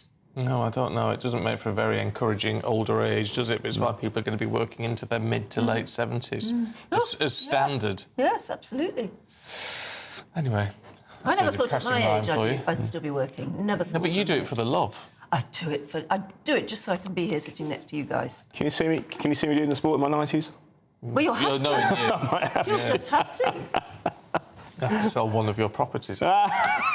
I tell you what, watching the Olympics and all these incredible, lovely, lithe young people, it just makes you feel so old and unfit. And you think, why didn't I take that up when I was young? What, breakdancing? Oh, yeah, one of those things. I don't know. I mean, there are lots of wonderful, interesting sports around. Here's the thing about youth and fashion and all. I know fashion is a weird thing because we all think we look great and then 10 years later think, what was I doing? Yes, I know. I saw a picture of you flash up the other day from, I don't know when it was from, long time ago. Yeah. The hair was huge. Oh, really? You had huge I think I remember that. I didn't. Well, maybe and it was all sort of... It was before sort of TVAM and all that sort of stuff. It was like local news. Oh, yeah. And it was all sort of... it was all... Yeah. It was everywhere. Yeah, it was... Do you remember Farrah Fawcett Majors? Oh, is that what it was based on? That was the big thing, yeah. It was, you had to have the... It was the flick-backed but long hair. But also like a heavy fringe. Yes, absolutely. Well, hair was very, very big in the 70s and 80s. Always very big. And then along came Purdy, Joanna Lumley. Oh, yes. And the Purdy cut, and everybody had the Purdy cut, which was the minimalist sort of cut, and all the rest of it. So hairstyles age you more than anything, I think, don't they? You had quite big hair as well with your quiff I used back to in have the day. a very big quiff. It was about 1 foot high, wasn't it? It was very big, yeah, I know. I think I was the inspiration for Jedward. Oh, gosh, really? Tintin. They always called me... All my family used to call me Tintin. Yeah, I was a big we all have pictures that haunt us, don't we? Yes, we do. Anyway, I won't be digging into my old pictures. I had curtains. Did you? Did you? I've got a picture somewhere. They're coming back in, though. Are they? Goodness. Okay, as opposed to blinds. Dig that one out, yeah. I mean, but you give pictures, please. Mock. Right, let's move on to the main news this morning. King Charles has called for mutual respect and unity following the riots across the country. He's speaking for the first time since the unrest began. Yes, he thanked the police and the emergency services for their efforts to restore peace across the country, and he welcomed how communities have countered the violence. Well, the Prime Minister has said police will remain on high alert into the weekend, despite the fact that the violence has actually been easing over recent days. Well, joining us now is GB News' political correspondent, Olivia Utley. Good morning, Olivia. There she is. There she is. Hi. Good morning, Olivia. I tell you what, can I ask you about the King first and whether there's going to be any political reaction to the fact that he's made the front page lead in many newspapers today, speaking about the violence and speaking about communities. And that's not something we usually see the monarch do, is it?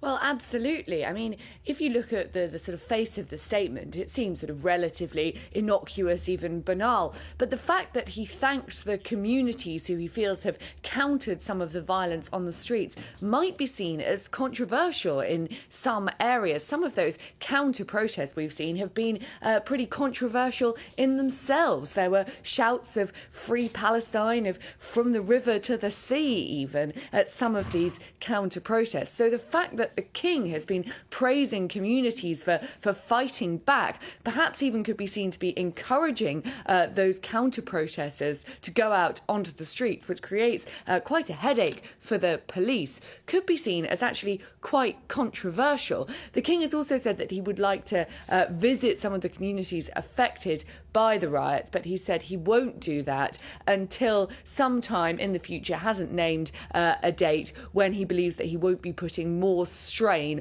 on the security services and the police. So we'll have to wait and see when that happens. But when it does, that could cause some controversy too. It's interesting. I heard someone yesterday was saying to me that they believe, in terms of how this has all been handled, they think that the Prime Minister's behaved like a prosecutor and not a politician. Well, that's a really interesting point. I mean, the Keir Starmer's first reaction was to get the courts open for as long as possible, working in overtime, getting people arrested, 483 people arrested, nearly 150 people actually charged with offences. And of course, there are some people on the Conservative benches who are saying, well, hang on a moment, you can't just throw all of these people in prison. Don't you need to be talking about the root of the problem, which arguably is the immigration crisis? So I think that might back up what your friend was saying there. Perhaps he is behaving more like a prosecutor than a politician. That said, as a tactic, it does seem to be working relatively well. It feels now as though the tide might be turning on the riots on the streets. Last Wednesday, we were expecting about 100 riots up and down the country, and they amounted to almost nothing. About 30 riots actually took place, and those were with minimal disturbance. That said, though, the football season is starting this weekend. We know there is a very big crossover between football hooliganism and rioting, and it could well be that the riots sort of start up again this weekend. That's certainly what Keir Starmer is preparing for, telling 6,000 police officers to be on high alert. And indeed, there might even be a bit of a backlash for him to have to deal with, because even when, and hopefully it will happen, that the rioting dampens down, people are beginning to ask, well, if you can get this many police on the street when you need them, if you can speed up the whole court process to actually haul people before the courts and get them in jail fast, why can't that happen usually? And he's going to have to find an answer to that, isn't he?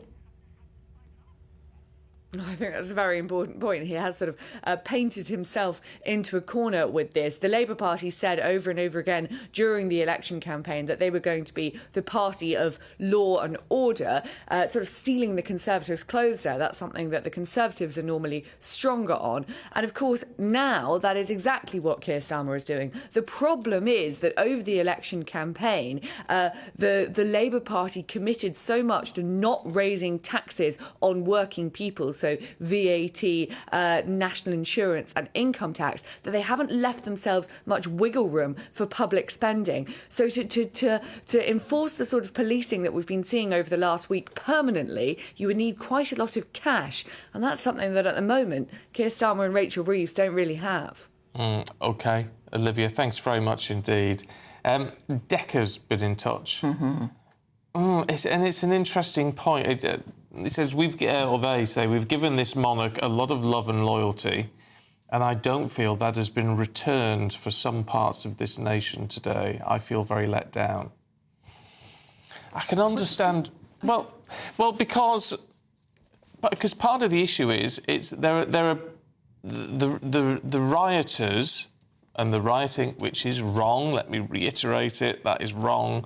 But there are a lot of people sort of who have been out protesting who feel like they've been labelled far right when they don't think they are, and they feel like they're all being bundled together with saying, well, you're all acting in a criminal way. Whereas obviously a minority have been behaving very badly and are quite rightly being prosecuted. But for those of the people who've just been out voicing their concern, and they feel that's all been dismissed or classed as being wrong, their position is absolutely wrong, when in fact they just say, well, we're just worried about... Some of them, of course, aren't even concerned about... It's not about immigration, it's about uncontrolled immigration. And it's... Yes, but are these people out taking part in the riots? No, they're just... turning out. But they're just watching them. Well, they're turning out, they're protesting. But they're not these aren't people who are rioting.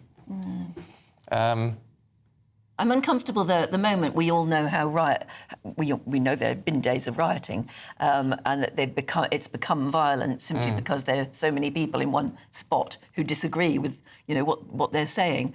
But I'm not sure what you should be turning out, even if you want to protest. I'm not sure when you know that it's like a tinderbox out there. I'm not sure you should be turning out. But we should be saying that then to those people who are turning out on the other side, who the King and the Prime Minister have praised. Yes, appear to be praising, yes.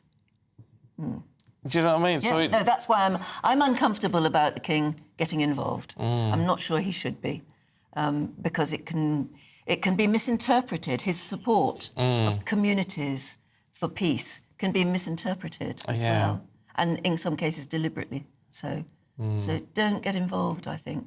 Yes, well, there's a lot to be said for that.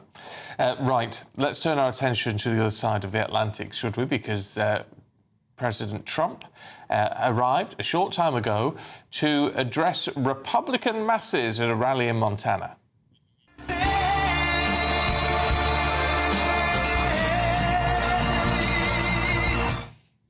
Well, he arrived at Bozeman, Montana, after his plane was reportedly diverted to a different airport because of a mechanical fault. Well, yesterday he spent nearly an hour at Mar-a-Lago addressing a select group of reporters, claiming America was in the most dangerous position it's ever been in. And he called Kamala Harris a radical left person. Amongst other things. Joining us now is US and international politics professor Scott Lucas. A very good morning to you. Thank you very much. I think we can talk to you. Very good morning, yeah. I found it... I was listening to something that President Trump said, I don't know, in the last 24 hours, and talk about word salad. I mean, he usually accuses others of it, but he was doing it himself almost. I don't know whether you heard that, but what's going on? Is it that he doesn't quite know how to combat this new rival in Kamala Harris? Of course, Donald Trump does tend to project on others of what he probably does do. And in this case, he's got a real problem with the replacement of Joe Biden by Kamala Harris only 3 weeks ago.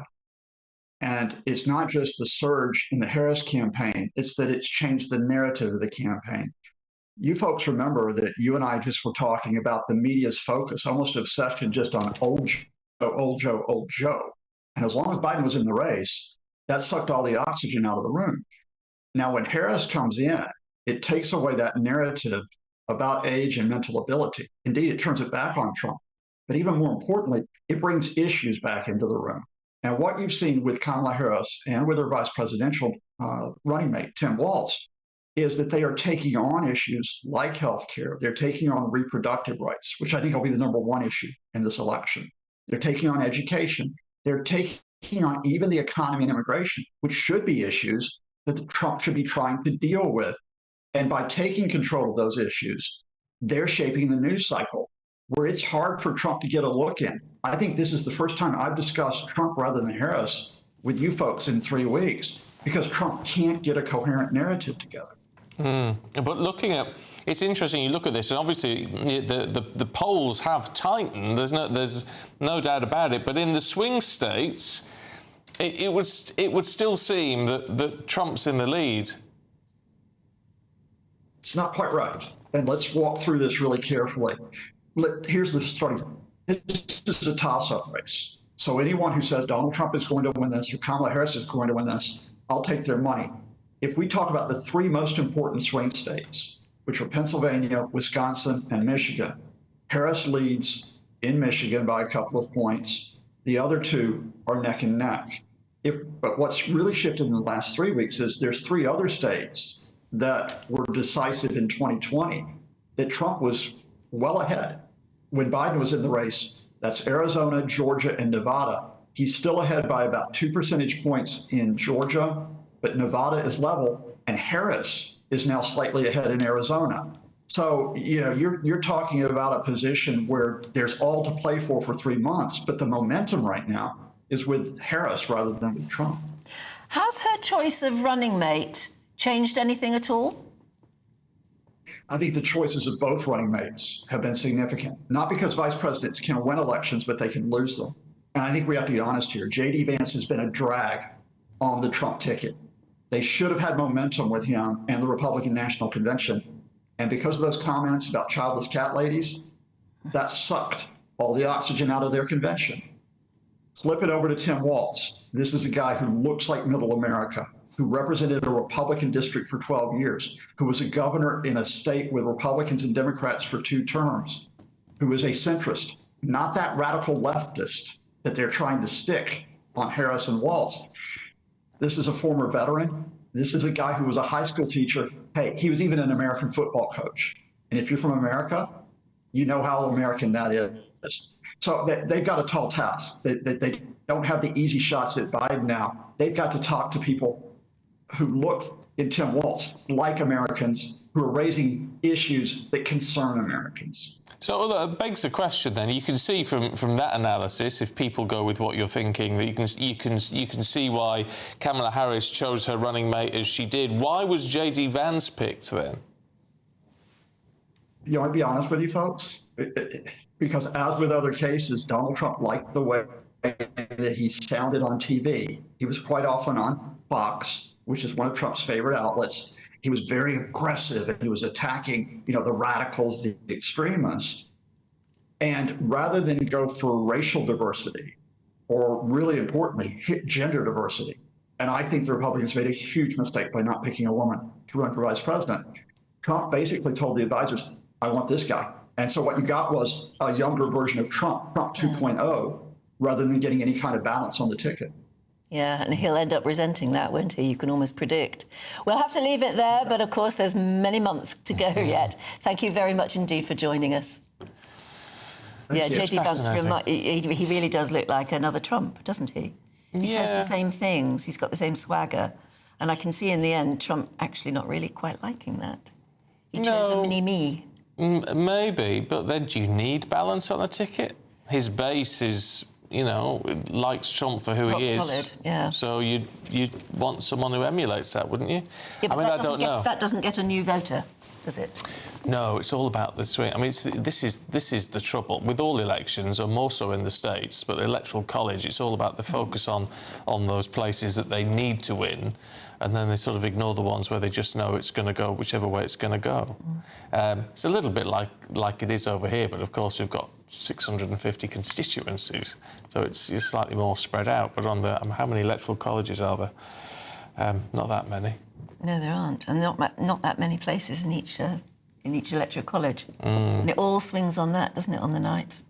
It's going to be interesting. I don't know quite what our coverage is over there. It's going to be substantial. No, it'll be very, very interesting. Yeah. But it's going to be a great thing to watch. Just see what happens. OK, let's find out how much summer we've got left this August. Here's Alex Burkill. A brighter outlook with Box Solar, sponsors of weather on GB News. Good morning. Coming to you from the Met Office, here's your latest GB News weather update.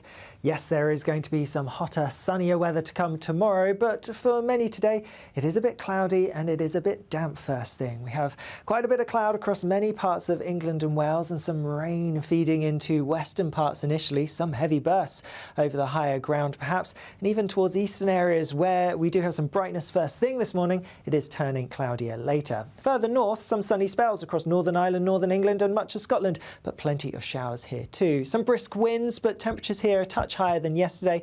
In the south-southeast, we're looking at highs of around 24 or 25 Celsius. As we go through this evening, there's still going to be quite a few showers across many parts of northern Scotland, and here some of them could be on the heavy side. Still a bit of a breeze, so those showers rattling through relatively quickly.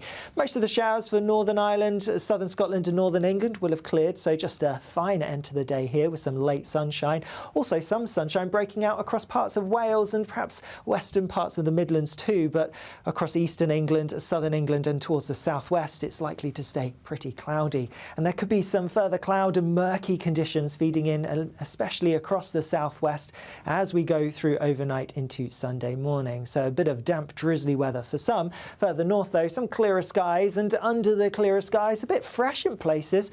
Away from the towns and cities, temperatures could drop into single figures, milder where we have the cloud towards the south.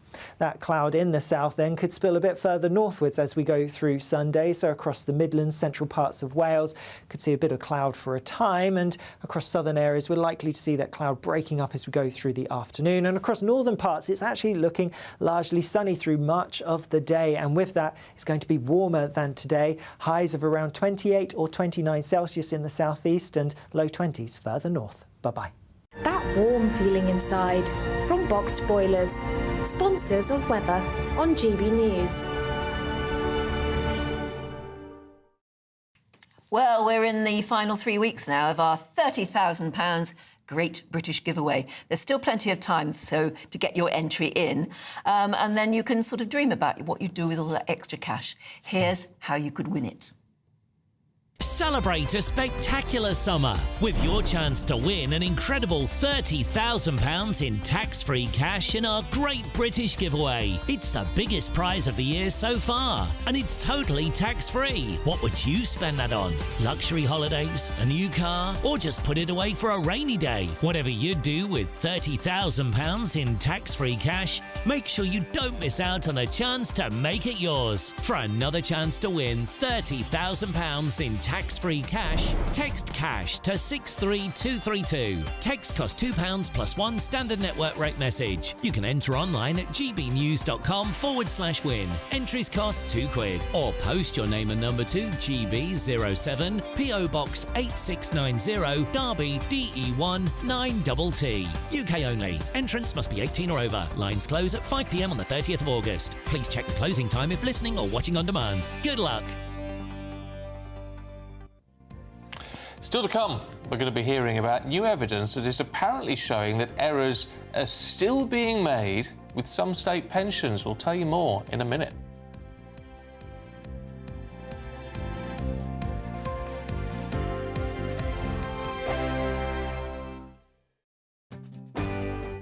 I'm Michael Portillo. This is GB News, the People's Channel, Britain's news channel.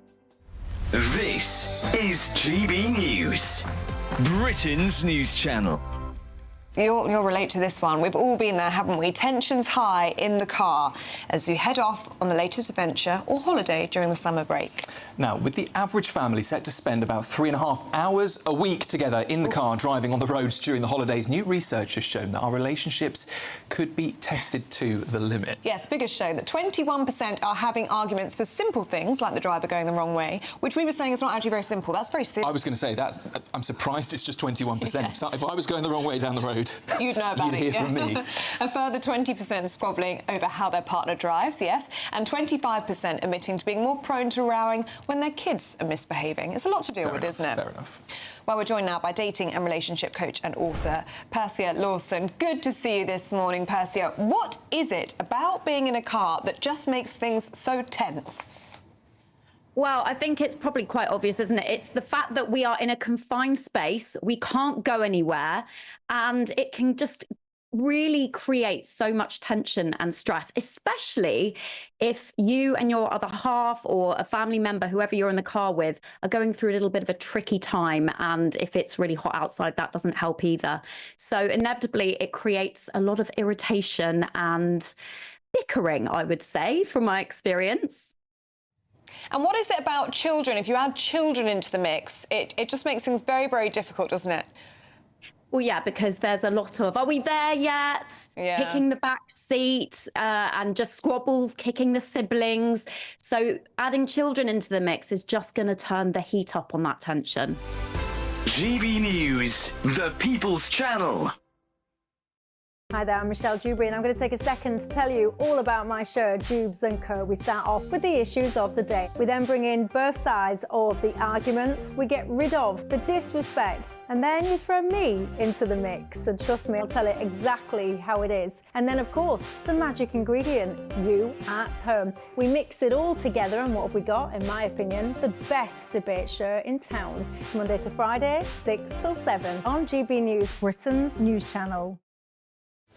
I'm Patrick Christys. Every weeknight from 9, I bring you 2 hours of unmissable, explosive debate and headline-grabbing interviews. What impact has that had? We got death threats and the bomb threat and so on. As time passes, She could have said Stump. You made my argument for me. My guests and I tackle the issues that really matter with a sharp take on every story. Went everywhere. something practical could be done. Or I can become something different. Patrick Christys tonight from 9 p.m. only on GB News, Britain's news channel.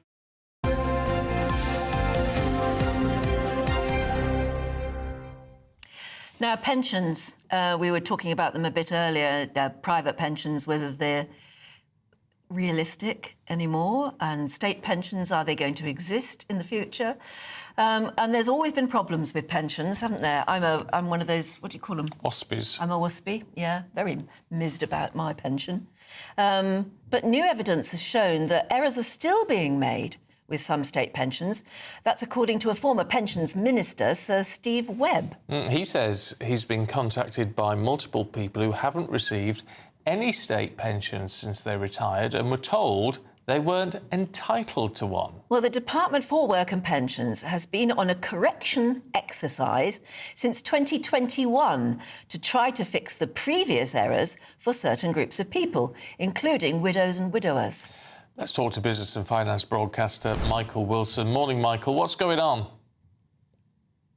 It's a really complicated one for breakfast time, but I'll try to. The key words are inherited state pension. And as you said, this applies to widows and widowers whose spouse either died before the 6th of April 2016 or reached pensionable age before April the 6th, 2016. Now, it is quite complicated, but the key words to remember: inherited state pension. If you do a search, if you do an online search, that will take you to either Sir Steve, well, it'll take you to Sir Steve Webb's comments. He's a former Lib Dem pensions minister. It'll also take you to the Department for Work and Pensions, and you can work out if you're owed money. Now, the kind of money that we're talking about, over the past, about 20,000 people have already applied for this and have managed to get between them £280 million. So Steve himself apparently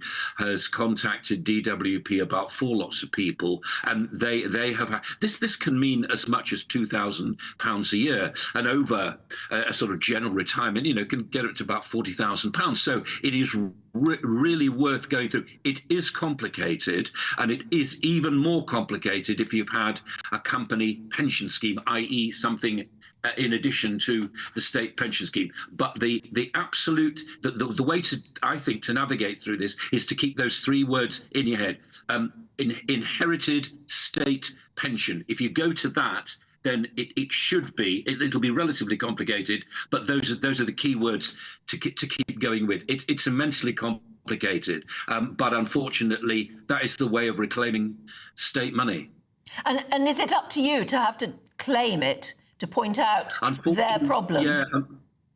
Unfortunately, it is. There's nobody else to do it for you, and I think you really need to get in touch with DWP. But they are, as you said in your introduction to this, on this sort of redistributive course. They're being retrained to make sure that pensioners actually, particularly, well, obviously, widows or widowers, and this includes husbands, wives, and also civil partners as well. It is amazingly complicated. But I say those three keywords: inherited, state, pension, should actually come your way. It's additionally worth doing because obviously pensions are very, very sparse these days, and the pension age is now 66. It'll probably rise to 67 by 2028, and unfortunately this particular government doesn't seem that concerned about the grey vote, quite honestly. It doesn't really seem that concerned about pensioners. We did we not?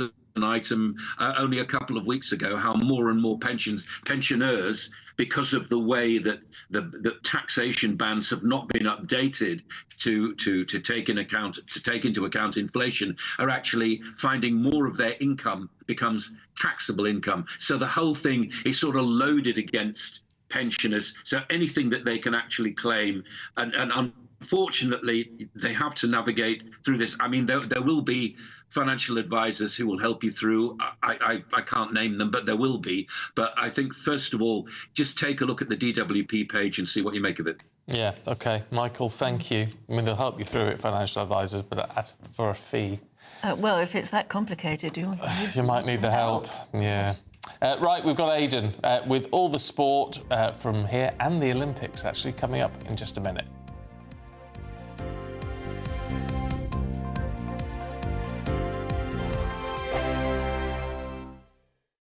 This is GB News, Britain's news channel.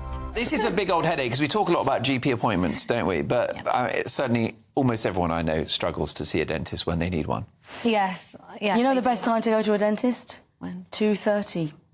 2:30. That's actually quite good. It's better than my gags. The guy that went into Goa, to India, to get his dental treatment, is that what you're talking about? Well, yeah, so tell us about that. I mean, this is how desperate people are to get treatment now. So what's the story? OK, the story is a guy couldn't get an appointment at the NHS, so he went all the way to Goa in India to get his dental appointment. Now, I think he probably just wanted to go on holiday, and he thought, I know, why don't I go on holiday to Goa and then get my teeth done? Look, people are travelling in their droves. There's whole aeroplanes full of people with medical tourists. Like in Turkey, you get a whole aeroplane with people with hair implants, things like that. Well, yeah. I was going to go to turkey teeth, isn't it? Turkey teeth. Turkey teeth. Well, now that's when they strip the tooth down and you have these little pegs. Yes, they strip them down. But in many cases, they strip them down far too low, so the nerve is exposed and it gets infected, and it's exposed to the elements. So you get infection in the tooth, and then you have to essentially take them all off. But by then, the infection spreads so far. I was getting my nails done the other day, which I don't do very often, and my nail technician said to me, "Is your dad still a dentist?" And I said, "Yes." And she said, "Please, can I have an emergency appointment?" I went to Turkey and I got my teeth done, and now they look incredible, but I'm in so much pain. They're all infected. She had 15 taken out from the top and 12 from the bottom, and it's an absolute disaster. But this is what people are feeling like they have to do. So medical tourism doesn't always work. No, but it shows, that Alex, that people can't get their teeth sorted here, so they go elsewhere. Listen, do you floss, by the way? Don't floss. GB News, the People's Channel. I'm Christopher Hope. From pop stars to politicians, I'll interview anybody in a pub who's got a political opinion. Join me every Friday on Spotify, Apple Podcasts, YouTube or gbnews.com, or wherever you get your podcasts. This is GB News, the People's Channel. If you want your news to be straight talking... This is a nightmare for the Conservatives again. Down to earth. It's not just Nottingham where this is happening, is it? And most importantly, honest. Hard-working, middle-class taxpayers, they'll get their book thrown at them. Then catch me, Martin Daubney, Monday to Friday, 3 till 6 p.m. on GB News, Britain's news channel. Sunday nights on GB News. From 6, Neil Oliver. At 7, it's Free Speech Nation with Andrew Doyle. At 9, Mark Dolan. And at 11, get set for the week ahead with headliners. Tomorrow's papers tonight. GB News, the People's Channel, Britain's news channel.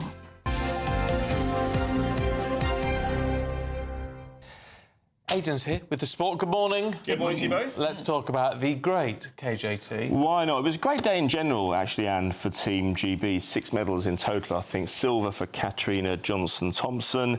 And she deserves recognition because if at first you don't succeed, try and try again. Yeah. Because it's 4 Olympics now. 4th Olympics. And she finally got a silver. And over the 7 events of the heptathlon, you really do have to show your medal. She was thrilled to bits. She was There indeed. wasn't any sign that she was thinking, oh, I missed the... I know. It really wasn't. And she came so close as well. She came within 2 seconds. She had to make up a gap of 8 seconds in that final 800 metres, and she clawed back 6. She would have done it, I think. Yes, I think you're probably right. Yeah, you're right. But she said afterwards, I'm so happy, no complaints at all. I'm grateful, emotional and overwhelmed. She comes across as a really nice person, actually. She does, actually. 31 years old. All those girls do. They do. I know I'm only seeing them on the day, as it were, but that the rest of the world is in turmoil. Everybody's worried about World War III, and there are riots on the streets and all the rest of it, of lots of different countries. But in the Olympic Stadium, those people, those athletes are really going for each other. They are. There's a real camaraderie. I mean, obviously, they bump into each other all the time. We all had to cover London 2012 to some degree 12 years ago. I always found that, even whether it was dealing with the athletes and leading up to that event or even in the subsequent years, they were relatively unaffected, even by the fact that some of them earned real fame, didn't they? And I thought they were all quite good to deal with, as were the winners of the Rugby World Cup, for example, in 2003. It only seems... It just makes me feel that sport is really such a good influence on the world, the whole of the world.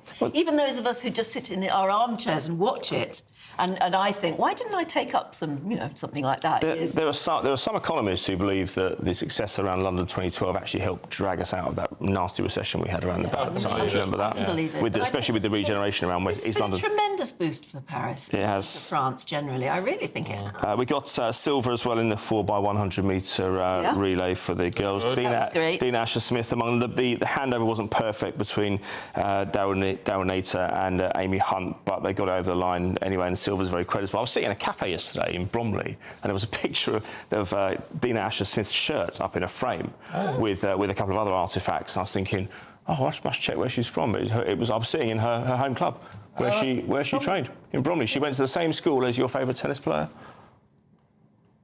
Emma. Oh, Emma Raducanu. Used to Wood in Orpington, yes. Super selective. Tell us about Toby Roberts. Yeah, brilliant.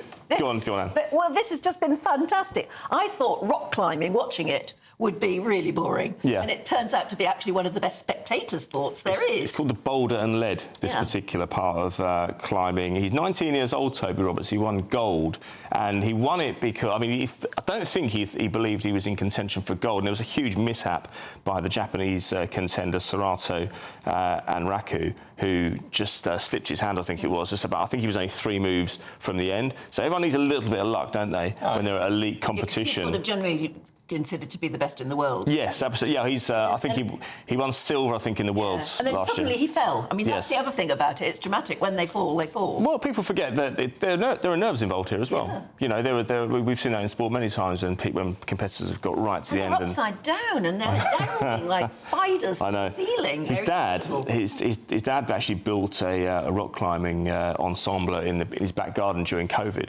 So when most of us had nothing else to do apart from read books and watching box sets, he was out there practicing.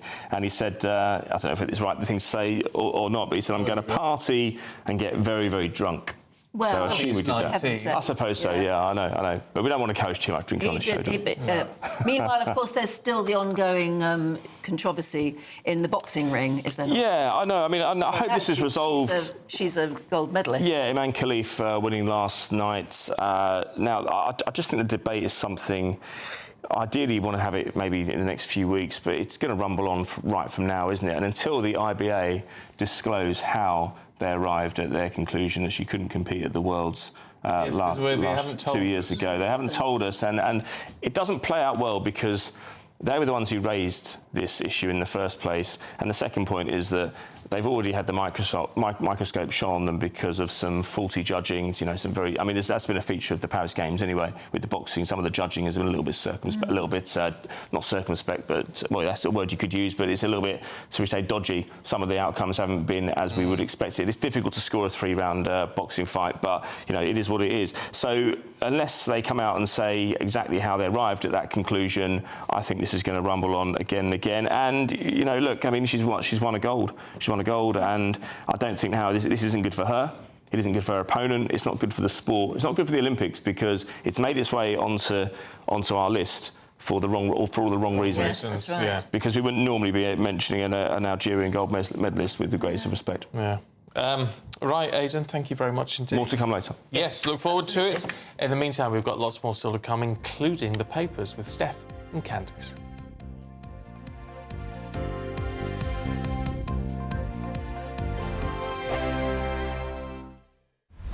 Britain's newsroom. Weekday mornings from 9:30. We're joined now by GB News national reporter Charlie Peters, who is outside Buckingham Palace for us. Well, let's start with the expenditure, shall we? From the last year, it was £89.1 million. That's what the royal household spent. And one of the core parts of that expenditure was, of course, their big event last May, the coronation. £800,000 went into that. And then we should look at the engagements. You mentioned the number that King Charles made last year. Well, £4.2 million on those engagements, much of that travel. And then finally, how much that costs us all? Well, it's £1.29 per person. That's the cost of the monarchy to the taxpayer. But that really hides the truth of how that cash comes about, because all of the money that the royal household spends is actually theirs being given back to them by the Treasury. It comes from the Crown Estate surplus. That's a £16 billion portfolio they have, and their sovereign grant is made up of the surplus from 2 years prior. So in the year to 2022, there was about £350 million knocking around from the surplus. That was given all to the Treasury, and they were given back 15% as their core sovereign grant. Additional 10% was given towards the resurfacing of Buckingham Palace. That's been going on since Parliament voted on it in 2017. It's expected to take 10 years. But all in all, that's been about £86.3 million. And as you heard, the expenditure was £89 million. So how do they mix that gap? How do they close that gap in and cost out? Well, they make their own money as well from additional sources of income. And that was the gates, the receipt to Windsor Castle and their many palaces across the country where people have paid about £10 million to visit in the last year. GB News, the People's Channel. Join me, Neil Oliver, every Sunday night at 6 p.m. on GB News. And if an hour is not nearly enough for you, go to gbnews.com for special extended episodes online every Friday at 9 p.m, where we can truly get into the nitty-gritty of what's going on. GB News, Britain's news channel. Join me, Nana Akwe, for an informative, interactive news programme with a difference. It's fun. It's true. You're not wrong. No one will be cancelled. Lovely. Join me from 3 p.m. every weekend, only on GB News, Britain's news channel. Every Saturday, 10 till 12, we'll bring you all of the news that you need to know. We'll also remind you that there is so much to smile about. It's my favourite time of the week. I get to relax, enjoy some light-hearted stories, and let Ellie teach me about fashion too. That's Saturday Morning Live, every Saturday, 10 till 12. Only on GB News, Britain's news channel. 5. Let's see what's in the papers this morning with writer and commentator Candice Holdsworth and showbiz reporter Stephanie Tetchy. Good morning to you both. Candice, kick off with the Daily Mail, should we? As A-level grades are going to drop. I know. So this story in the Daily Mail is basically about how they're going to be reversing the pandemic era of marking, where grades were more teacher assessed. So they think that now, because it's going to be more predominantly based on exam results, the A-star and A-level grades are really going to drop now, which is really, it's hard for these pupils because they've had such a hard time. They missed a lot of school, and then they are now sort of going to like suffer lower grades. I mean, it's kind of a lost generation in that respect. Oh, I can't believe you're being all sympathetic. No, me I am. I feel bad for them. Artificially inflate grades just because they've been through a hard time. I mean, they need to have the knowledge, don't they? They do need to have the knowledge. I absolutely agree, but I think that it was a very chaotic era for them. Yeah. I mean, the pupils I know... But not within their exam education the last 2 years. But I think it's been harder for them to accumulate knowledge as much as it was for previous generations, because I think that it was so patchy, that period. I mean, a lot... There are pupils who had a good time, they went to good schools, they were in ordered environments, but I think a lot of kids just sort of ran a bit wild. Yeah, and I think we're still seeing the effects of what the pandemic has had on children and their studies and how they relate to education. Like, a lot of the pandemic kids, as I like to call them, they're still feeling a bit, you know, isolated. They still feel like just a bit shell-shocked from the pandemic. I do feel sorry for them. Yeah. We're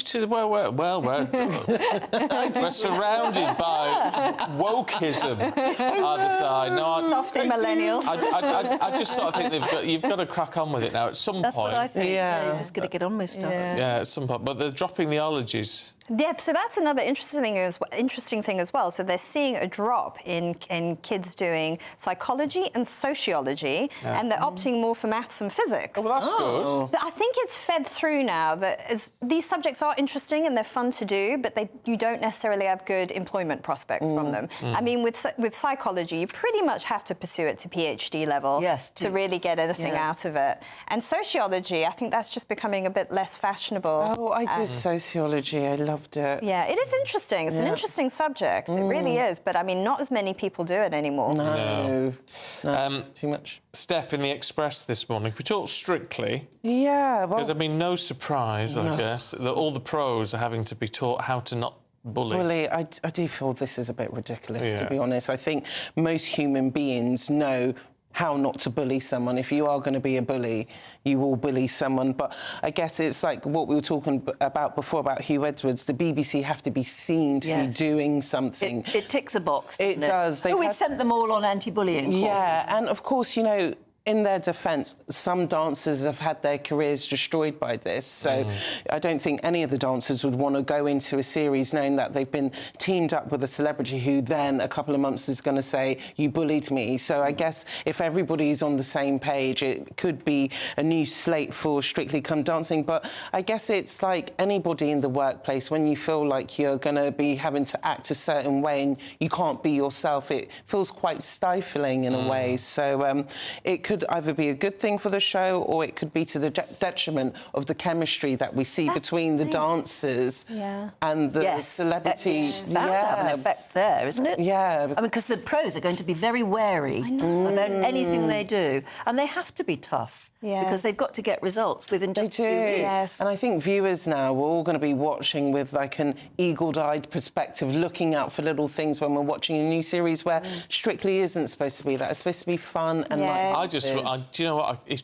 If I'd been asked to go on it, I'd be saying no this year in the wake of all of this stuff. These celebrities I think they've got a bit of a brass neck doing it. To be honest, the lineup is not that great for its 20th anniversary, and it was supposed to be their big series. And I don't know if they're going to be able to pull off the ratings. Toya Wilcox. Oh, Toya, yeah. So they got a bit of a throwback there, but just the rest of the names, people are having to Google to see who is who. And but most of the viewers, I would think, now aren't going to know who Toya is. Yeah. Anyone under about 35 wouldn't have a clue Toya is, would they? But what is the audience are older anyway, aren't they? Yeah, they are older. Yeah, I would they have are. thought so. Unless they get like a younger influencer or something. But they change it all up. Yeah. Well, can we talk about Cliff, though, talking of age? Oh, yes. Cliff Richards is 83. And he's still got it. It's amazing. He's still got it. He's still got it. He's just released his 47th calendar. And I really want to know who buys a Cliff Richard calendar. Well, very popular. Thousands and thousands Oh, of my people. mother-in-law, she loves him. I want to meet someone who's bought a Cliff Richard calendar. He's made up to £2 million from his calendars, and he outsells Harry Styles and Taylor Swift, and it says a lot. Yeah. But I think Cliff Richard is such a likeable character, and I think... We haven't got a picture, have we, from the calendar? Have we got... No, it's in the mail, yeah. But It's in the swimming pool. I think we have. He said all of the pictures in this year's calendar, or next year's calendar, Oh, there you go. were either taken at his home in Barbados or on a cruise that he was on. And that's just one picture, but he's in the pool, and oh, there he is, look. And I must say, he's 83. No, but it's incredible. There's so many of them. Yes, they've got so much stamina from that era.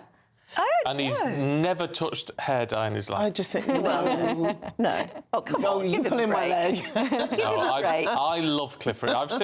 I've seen Cliff perform 3 times. Oh, wow. Oh, does he put on a good show? Yes, great show. I mean, the last one I saw was 20, 30 years ago. Yeah. But I mean, yeah, he put on a good show. Yeah. It's a Well, great show. one thing fans won't be seeing is that he stopped going topless in 2022. He said he'll do no more calendars with him with his shirt off. Yeah. Well, that's fair It enough. amazes me, though. There's still Grace Jones is still performing, Mick Jagger's still performing. Yeah. I mean, they've had so much longevity, the musicians from that era. It's incredible, actually. Pickled, aren't they?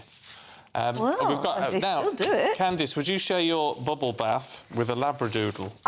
So I have a Cocker Spaniel. This is a story in the Daily Mail. There was a survey that was done by a tech company called Shark Ninja, and they found that... Shark Ninja? they make cookery stuff, don't they? I know. But I think there's a lot more...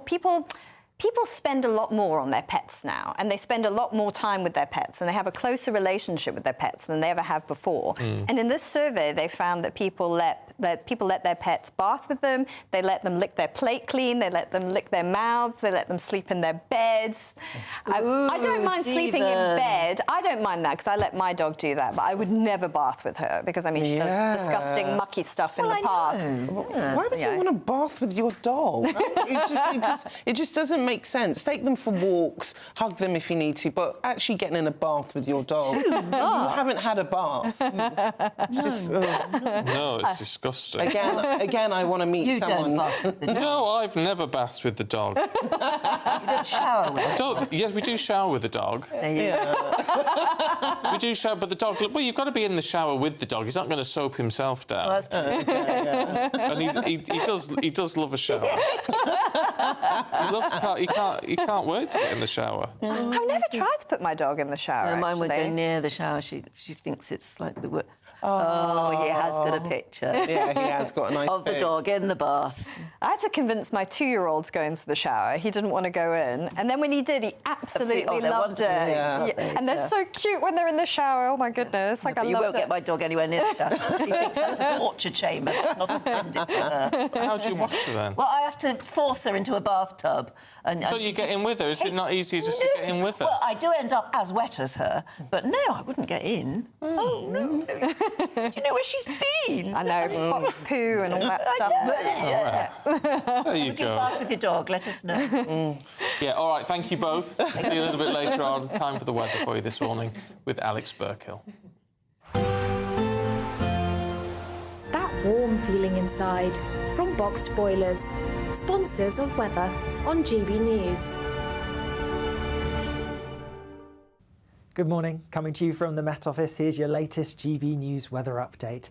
Yes, there is going to be some hotter, sunnier weather to come tomorrow, but for many today, it is a bit cloudy and it is a bit damp first thing. We have quite a bit of cloud across many parts of England and Wales and some rain feeding into western parts initially, some heavy bursts over the higher ground perhaps, and even towards eastern areas where we do have some brightness first thing this morning, it is turning cloudier later. Further north, some sunny spells across Northern Ireland, Northern England and much of Scotland, but plenty of showers here too. Some brisk winds, but temperatures here a touch higher than yesterday. In the south-southeast, we're looking at highs of around 24 or 25 Celsius. As we go through this evening, there's still going to be quite a few showers across many parts of northern Scotland, and here some of them could be on the heavy side. Still a bit of a breeze, so those showers rattling through relatively quickly. Most of the showers for Northern Ireland, southern Scotland and northern England will have cleared, so just a fine end to the day here with some late sunshine. Also some sunshine breaking out across parts of Wales and perhaps western parts of the Midlands too, but across eastern England, southern England and towards the southwest it's likely to stay pretty cloudy. And there could be some further cloud and murky conditions feeding in, especially across the southwest as we go through overnight into Sunday morning. So a bit of damp, drizzly weather for some. Further north though, some clearer skies, and under the clearer skies, a bit fresh in places. Away from the towns and cities, temperatures could drop into single figures, milder where we have the cloud towards the south.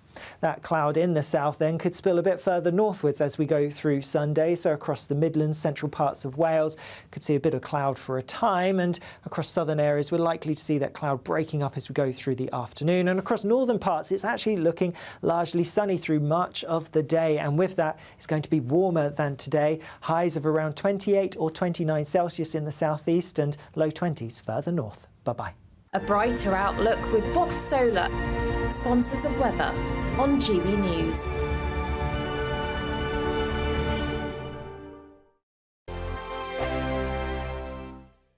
You really could become the next giveaway winner with your chance to win £30,000 in tax-free cash to spend on anything you like. Listen to what some of our previous winners have to say about winning big with us. Hi, my name's Victoria. I won the Spring Great British giveaway. So the day we got the money in our bank account, everything just felt just a lot nicer. We went out for dinner, just enter.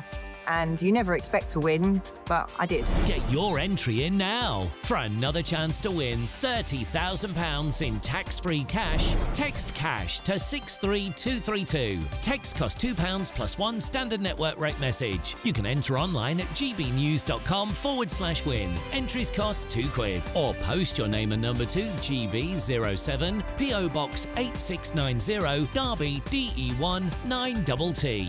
UK only. Entrance must be 18 or over. Lines close at 5 p.m. on the 30th of August. Please check the closing time if listening or watching on demand. Good luck. Sir Jacob Rees-Moggs State of the Nation, Monday to Thursday from 8 p.m. Well, I'm joined now by royal biographer and former royal photographer Ian Lloyd. Ian, hello, Jacob. Thank you Good evening. Good evening. Thank you for joining me. This is going to be great, isn't it? The opportunity to go around and see where the King comes onto the balcony from. Really interesting insight to how Buckingham Palace works.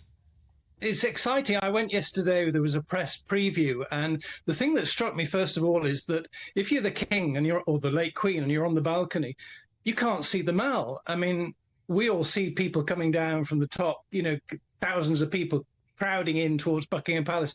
They can't see it because of this great monument to Queen Victoria called the Queen Victoria Memorial, or they call it the wedding cake, but it blocks the view. So apparently the King has a TV in there, and the late Queen did as well. So what they do is they when they're waiting to come on, they're watching the TV to see how the crowd's getting nearer the palace. And the other thing that struck me is when we were on it looking down, is you can actually see individual faces in the crowd out there, because we looked out, you know. So they do get a good view of what's happening directly underneath the palace, you know. So they can see individuals. So if there's a friendly face in the crowd, they can see that person and possibly even wave. But they can't see that enormous mass of people you get at the big events that goes back towards Admiralty Arch. The other thing I learned is there's a great historical link, because the person that put the east wing on the palace, because it was originally 3 sides, and Queen Victoria had, of course, 9 children, so they had to build a 4th side for all the nurseries and things. Edward Blord was the architect, but the master builder was Thomas Cubitt. GB News, the People's Channel.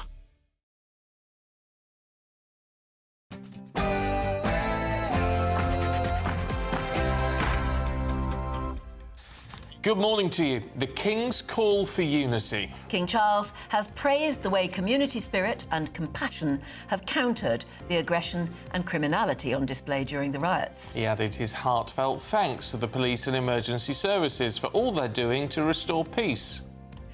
The Prime Minister has reiterated his message that the police should maintain high alert as 6,000 specialist police officers are prepared for further violence over the weekend.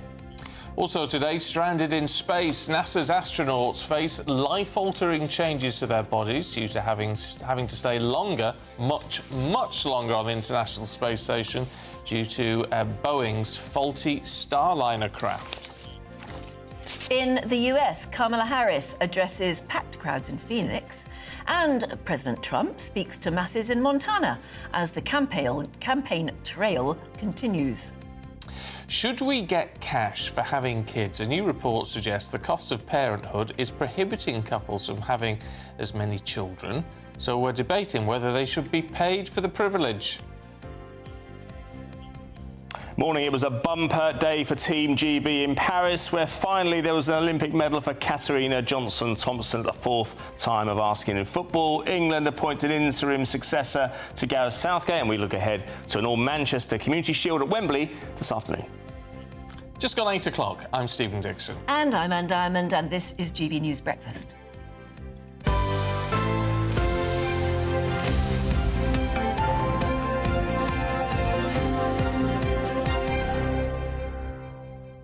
I really hope we do celebrate KJT, you know, because she's... Katarina Johnson-Thompson. Yes. She's... I mean, so it's one of those things, when you said, I thought it was a bit pointed, Aidan, if I'm honest, when you said at the she's got an Olympic medal at the fourth time of asking. Yeah, but I think that in itself has to be celebrated. Of course it is. Of course it is. That was exactly the phrase that I used, wasn't it, in a couple of hours ago. What is her story then? Why didn't she succeed in the previous 3 Olympics? Was there anything in particular that happened? No, I don't think so. I think it was more. Look, it requires a hell of a lot of consistency when you've got to perform over 7 different events. It depends who's around at the time as well. You know, sometimes if you're competing over 4 Olympics, that's over what? 12 years? Yeah. You could be up against a generational... 31 now. 31, exactly. I mean, we've seen competitors at this time, especially in the pool, 22 years old, who could probably be around for the next 15 years, you know, depending on how far they take it. But you know, if you look at the back of the first Olympics, she could be up against a generational talent.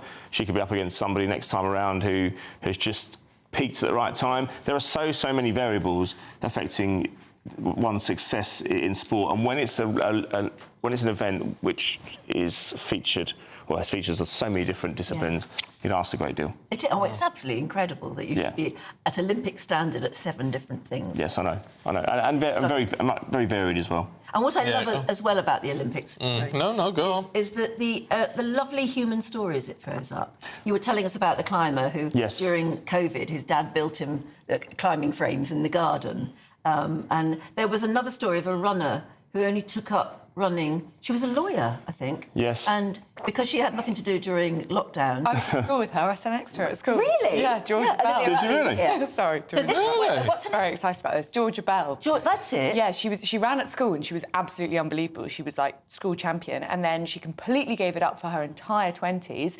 And then during lockdown, she was watching the Tokyo Olympics and was like, "This is really cool. I used to be good at running." So she took up park run, and she was just still fantastic at running. So she got in touch with her old coach. Started training for the 1,500 metres. Yeah, and got a medal. And she's in the final tomorrow. Well, wow. Hasn't got the medal yet. No, but she's in the final. There was a film. There was a film made out of Eddie the Eagle Edwards, wasn't there? I know it was the Winter Olympics. What a fabulous star he was. That's why, I mean, there are unusual events as well that you don't... And there's usually a story to each of them, isn't there? Yes. You said that the dancing, what do you call it? The breaking. Breaking, yeah. Hasn't gone down as well as they thought. No, it hasn't. Look, they're trying to appeal. Oh, very He's copied me from the other week. You could enter with that, frankly. I think Did you dance? Did you dance at all? Only at younger days. Yeah. Yeah, you did. Fair enough. Yeah. Okay. I've got rhythm. but that hasn't. I haven't seen any of it. But apparently not particularly good. No. Look, they're trying to reach out. The whole point was to reach out to a younger audience, which I've got no problem with them doing whatsoever. I'm just thinking those performative disciplines is a little bit more difficult for the public to get involved, because when it's a new thing like that, it's often for the untrained eye, it's difficult to know what to look out for. Because they're doing dance-offs with the competitor. So they're not just being marked on the dancing, they're doing, dance-off. You do your dance, and then your competitor looks really annoyed and does their dance better. It's like something out of a naff Hollywood movie. It is, but if still you don't know what you're looking for, how do you know which one's rotten and which one's good? Yeah. You know, it's difficult, and especially when there's so many fine margins as well. I was watching the speed walking, which, you know, that's the wiggle walking. Yeah. where they Sorry, was that your walk in the breakdancing? weirdest way, don't they? It was a marathon. It was a thingy event. Relay. Thank you very much. I couldn't think of the word earlier. It was a relay, and so they and it was mixed. So the men handed over to the woman, and the woman did it for, 20 kilometres, and then she hands over back to him. And Stephen did. Stunning. Stephen did some athletics when he was younger. Actually, he did reveal that I think 2 weeks ago, didn't you? Yeah, I was quite good at athletics. Well, there you go. Yeah. Can I just tell you about the rules, though? Yes, see? yes. I get very boring about this because I had to research it while the marathon was going on. Because while they're speed walking round Paris, judges come out and they sort of either red card them, yellow card them, or they wave a paddleboard at them. Yes. And they bring them out for 3 minutes. It's all because they're judged on technique whilst they're doing this speed walking. Yeah. And there are things like your leg. You try doing it because that's why they wiggle so much. The front leg has to be dead straight, and the back leg is bent, and you have to have only one shoe on the floor, on the ground, at any one time. And if you go microscopically over those limits, a judge leaps out at you and sort of penalises you. Yeah. Sounds like Strictly. It was a bit like Strictly, actually, but it was incredible to watch. If you have any professional wiggle walkers out there, let us know. Wiggle walking. Yeah. Right, Aidan, get off. On to our main news this morning. The King has called for mutual respect and unity following riots across the country. He's been speaking out for the first time since the unrest began. He thanked the police and the emergency services for their efforts to restore peace across the country and welcomed how communities have countered the violence. Well, the Prime Minister said the police should stay on high alert going into the weekend, despite the fact that the violence has eased somewhat. Well, joining us now in the studio is GB News' political correspondent, Olivia Utley, who we met just earlier. It's quite stunning that the monarch has got involved because it's almost as though he's passing an opinion about certain communities and certain groups, isn't it? It's hard to imagine his predecessor, his mother, Queen Elizabeth II, doing something like this. On the face of it, his comments are pretty innocuous. He said that the communities have rallied together and that the police have done extremely well and praised the police's response. But the fact that he is congratulating those communities on countering the violence of the protest, it's seen as quite controversial in some quarters because, of course, the counter-protest, the protest that happened as a result of the far-right protests on the streets, they were pretty controversial in themselves. There were people shouting from the river to the sea. There were people shouting free Palestine. There was this Labour councillor who's been suspended for suggesting that the throats of right-wing protesters should be cut. And by sort of intervening in this way, by saying that those counter-protests were valuable, if you like, you could argue that King Charles is passing a political opinion. Yes, and that's the danger, isn't it? And it does seem, I mean, what the reaction we're getting on gbnews.com/yours say is a lot of people saying, I feel very let down by the King, because it's people who feel they are holding legitimate views that are being dismissed. And I think that is an argument that we're going to see a lot sort of going forwards. It does seem now as though the government might have got a bit of a lid on the riots, although I don't want to speak too soon because the football season's starting this weekend and we could see another eruption. But it feels as though the debate has moved off the streets and more into the sort of political sector. So yesterday you had Sadiq Khan, the Labour Muslim mayor of London, pointing the finger at former Conservative ministers, suggesting that their rhetoric on immigration helped fuel this fire. So it does feel as though we're now beginning to talk about the root causes of these riots, which is the immigration problem. And, of course, there are plenty of people who believe that, although, of course, they don't support what the rioters were doing, they think that we do have a problem with immigration in this country, which needs fixing. And it'll be fascinating to see whether Keir Starmer talks a bit more about this over the coming weeks, because at the moment his tactic, which does seem to be working relatively well, has been to just get as many of these people behind bars as quickly as possible, rather than entering into a sort of political debate about what they're talking about. I wonder if Buckingham Palace spoke to Number 10 about this. Oh, I'd love to know. Really, really interesting because, yeah, I mean, it's quite helpful for Keir Starmer what King Charles has said. Because again, you can interpret it as the King saying, "Well done, Keir Starmer, you've done the right thing." Yeah, exactly. So was there a conversation going on there? It seems quite likely that the King probably did get this signed off by Number 10, just because. Well, I think most statements like this. I'm straying into royal reporting, which I really don't know very much about. But I think a statement like this would normally be signed off by the Prime Minister. It definitely has been quite helpful to Keir Starmer, and probably not very helpful to the right of the Conservative Party, who've been talking about the immigration problem that fuels this. And of course, the Conservative leadership election is well underway now. Isn't it just? All right, Olivia, for now, thanks very much indeed. Let's head to Scotland Yard. Our national reporter, Charlie Peters, is there for us. And it does seem that there's a lot of political pressure, Charlie, to make sure that the police are still on a very strong footing this weekend. And let's be honest, a lot of them must be exhausted by now. Hi, good morning, Stephen. Yes, absolutely exhausted after 12 days of violent disorder across much of England and pockets of Northern Ireland. And with the mutual aid system, many of those forces will have been supporting areas far from their homes, thinking very keenly, of course, of the police officers' welfare. Many of them have been dragged hundreds of miles away to support officers and those facing disorder across the country. Well, the policing minister, Dame Diana Johnson, said on Thursday morning, after the last big set of demonstrations, that she was cautiously optimistic but did have further intelligence about upcoming protests. Today we do have some so-called anti-racist, anti-fascist protests taking place in London, but also in Birmingham, Manchester and Edinburgh. That's being organised by the Stand Up to Racism Committee. We also heard yesterday from a Cabinet Office Minister, Nick Thomas-Symonds, who was cautioning against politicians encouraging demonstrations, because after those big scenes on Wednesday night where tens of thousands took to the streets to oppose rumours of right-wing disorder taking place outside of immigration solicitors' establishments, those right-wing protests never materialised, but the police still had to respond significantly to public order concerns, to significant groups, which has strained resources further. And I think in the morning after that, the head of the Met, Sir Mark Rowley, said that this was a show of unity from the community. But then we've had him essentially quietly being rebuked by that Cabinet Office Minister, saying that we shouldn't be praising these demonstrations or encouraging them, because that's going to add to the strain for policing. It's bad enough dealing with one side, especially a side that is easily being whipped up into violent disorder, but it becomes additionally difficult for the police when they're dealing with an opposition set of protesters. But there are more protest sets for today, as I said, predominantly on the anti-fascist side, but the policing minister says there is intelligence of upcoming other protests. That's not clear on what they could be.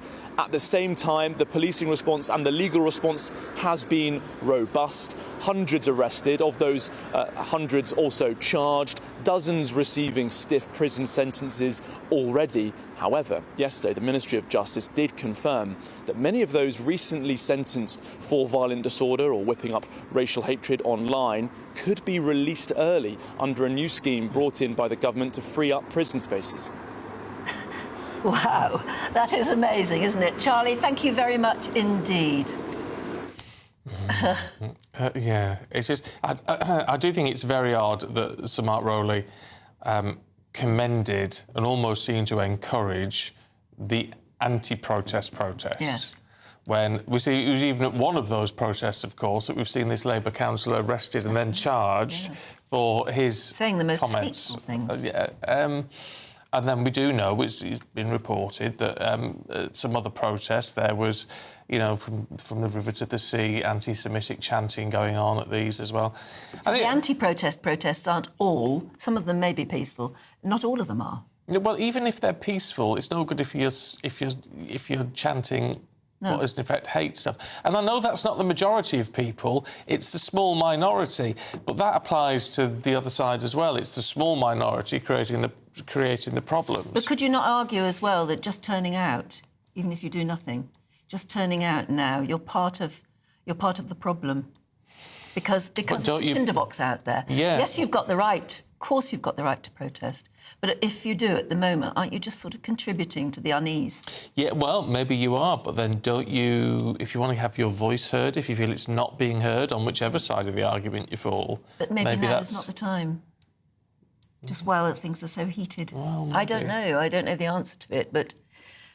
I think there's a lack of recognition as to how angry people are about what is going on in their communities. whether it's serious stuff, which you know what we're talking about, or whether it's even things like, you know, you just don't feel like you recognise your high street anymore. Yeah.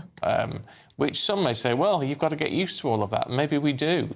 But maybe you could say, well, I don't like it. I don't think it... And maybe you resent the politicians living in their little Westminster bubble as so many do. You don't feel that they understand your problems at all. I think it's that very difficult territory, isn't it, when you can say, you know, walk down the street and no one's speaking English, and if you voice concern over that, someone says, well, you're being racist. Well, actually, it's not... Someone who is racist could say that, but I don't think it's racist to say it. No. I think you're just saying, well, my community's changing, and I've had no say in any of that. And that's, whether you agree with it or not, it's a valid concern to be listened to and therefore needs to be addressed, even if it doesn't stop it. Does that make sense? Yes, totally. A vote for you. Because it's so difficult to talk about without people then jumping on. It's very, very dangerous to talk about anything. You should see some of the stuff I get on Twitter bet. at the minute is awful, from people who reckon they're peace-loving, let's welcome all, and it's all about love and peace, and then they send you some of the most abusive messages. Yeah, I know. Lovely, isn't it? Anyway. Welcome to politics, as... yes. As Donald Trump's son said the other day on GB News, didn't he? Said they put it to him that, in fact, it wasn't Charlie Peters, it was Ben Leo, who put to him, you know, these horrible things that are said about your father, and he said, "Welcome to the world of politics." I think, yeah, you have to be very hard-chinned. What's the word? Nosed, that's right. And a hard chin to go with it, I would say. His chin out and nose forward. You have to be hard to go into the world of politics. You really do, because you can't say anything right, I suppose. No. And talking of politicians who can't say anything right, let's go to America now and look at what's happening over there with former President Donald Trump. He arrived to address the Republican masses at a rally in Montana.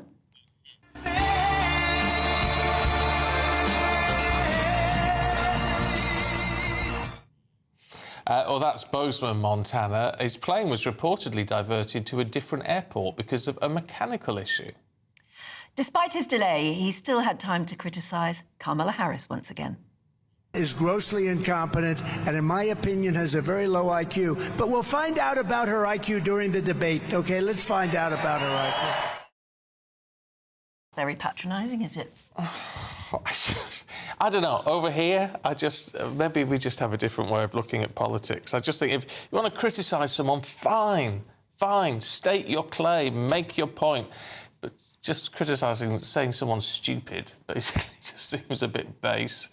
But anyway, let's see what former Nevada Republican Party chairwoman Amy Tarkanian has to say about all of this. Good to see you this morning. What do we make of all of this? Because, I mean, certainly there's more pressure on Trump now over the last couple of weeks than there has been for a while. Sure, and actually, you are correct. We are actually pretty exhausted with the demeaning and derogatory statements. I think that you are hearing more and more Republicans who are having an outcry for Donald Trump's strategists to quickly get into his ear and wanting him to pivot to the comparing and contrast of the issues. There are so many that he excelled on in his 2016 campaign, but he seems to be hyper-focused now on, calling out and questioning of her ethnicity, her IQ, and the fact that now he's angered so many females with his vice president choice of J.D. Vance and a number of comments, unfortunate comments that have now come to the forefront. He's hurting himself, and it's a shame because he actually was on top of the world leading into the Republican convention. It was nearly a perfectly ran convention, and then the unfortunate assassination attempt. He came out on top as well. And it seemed that he was in the perfect situation for a very clean, swift re-election. And now with the switching of the top of the ticket, he seems to have gone back to his old ways, and it's hurting him this time. This is not a 2016 run where some of those comments people found to be maybe comical. I think we're now, viewing them more as chaotic, and it is hurting him. Do you think the big issue is going to be dominated now, this election, by his views on reproductive rights and abortion? Mm-hmm. Yes, that's going to be a very big issue. And it was actually a winning issue for Democrats in the prior election. And they're very wise to use the same page out of that winning book. And it's instilling fear into a number of voters. And that's actually, a topic that you would deem to be a one-issue voter. So whether if you're pro-life or pro-choice, it is a very it's a very serious social issue that will drive women, especially, to the polls. And that was a demographic that he struggled with in 2020. And I think the fact that he's going down the route that he's going currently, it's not helping him.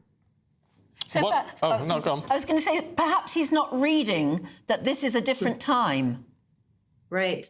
And that very well could be so. And I don't know who he's surrounded himself with, as the closest strategists. And maybe they're telling him, sir, you're winning. And so that's why he's still continuing to do what he's doing. But I can tell you, as a Republican, other Republicans that I've been speaking with, they're feeling very concerned. And, in the end, there's still a number of Republicans who are going to vote for him, but they do know that he's losing ground and they can feel it. And they're having the discussions on a regular basis with other concerned people who are maybe sitting on the fence still and don't know enough about Harris's record, but they're actually feeling, and this is a problem, because if you're not going to do your research, a lot of voters go off of how they feel. How does this person make me feel? And so that's why you see Kamala Harris's campaign capitalizing off of words like joy, freedom, because President Trump seems to be somebody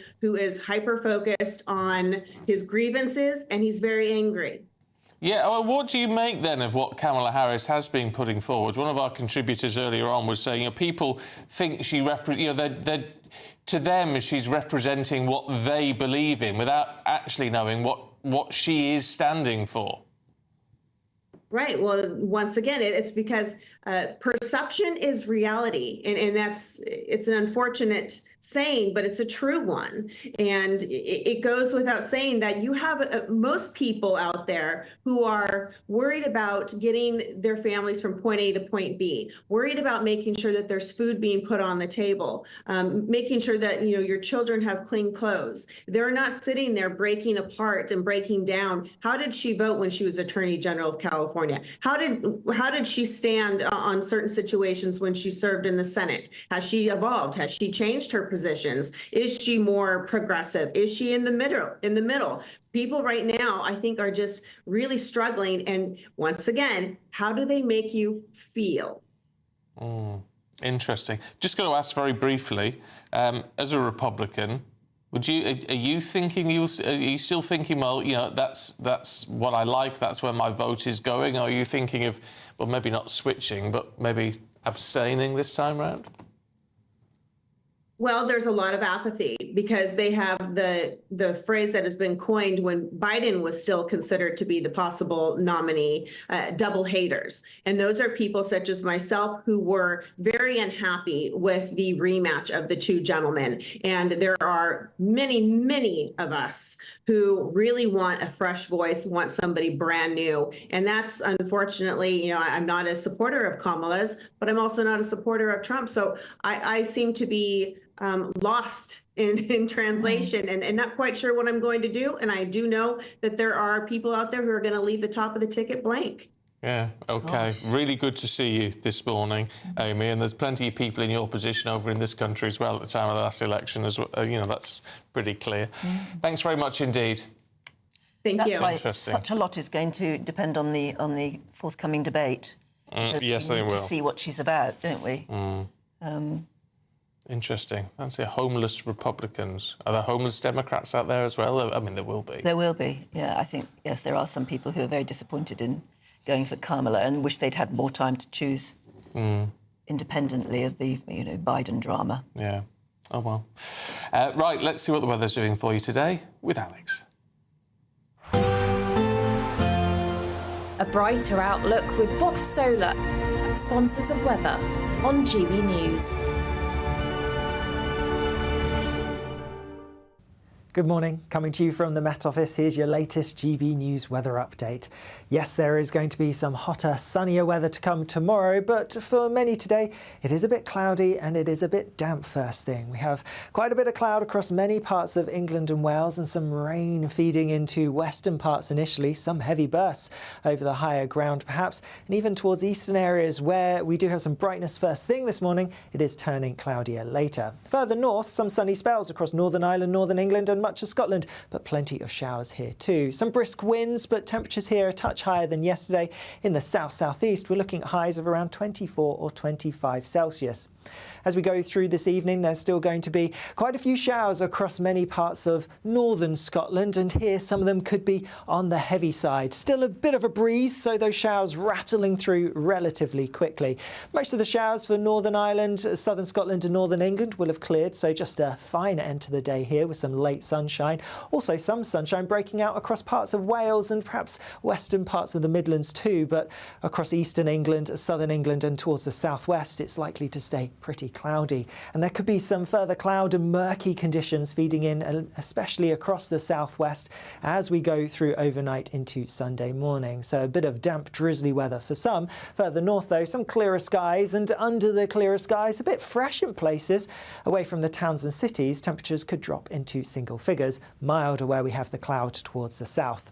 That cloud in the south then could spill a bit further northwards as we go through Sunday, so across the Midlands, central parts of Wales, could see a bit of cloud for a time, and across southern areas we're likely to see that cloud breaking up as we go through the afternoon. And across northern parts it's actually looking largely sunny through much of the day, and with that it's going to be warmer than today. Highs of around 28 or 29 Celsius in the southeast and low 20s further north. Bye-bye. That warm feeling inside from Boxed Boilers, sponsors of weather on GB News. It's Great British Giveaway time. It is. 30 grand. Yes, I know. £30,000 in tax-free Wonga could be yours. There's still time to get in with a chance to win. Here's how you do it.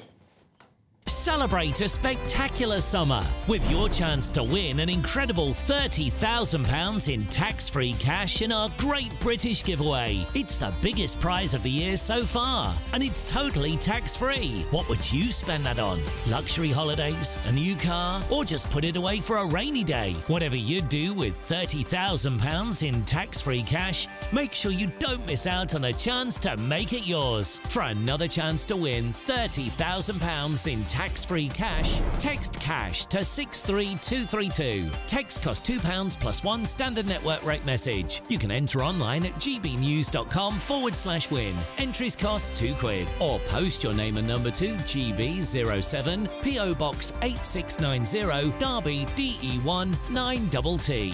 UK only. Entrants must be 18 or over. Lines close at 5 p.m. on the 30th of August. Please check the closing time if listening or watching on demand. Good luck. Yes, good luck. We're dying to hear who wins it. Oh, yes. Great. Jammy Devils. Will be your best friend. Yeah. Talking of money, you'll have lots of best friends, I imagine.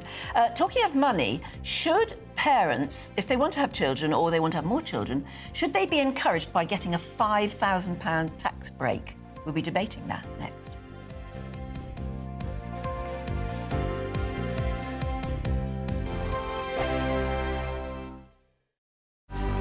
Good afternoon, Britain. Your lunchtime update on the stories that matter across the UK.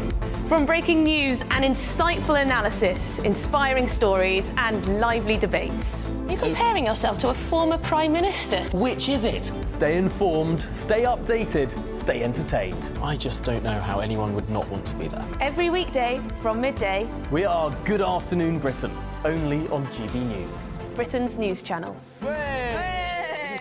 Headliners. Tomorrow's papers tonight. Every night from 11 p.m.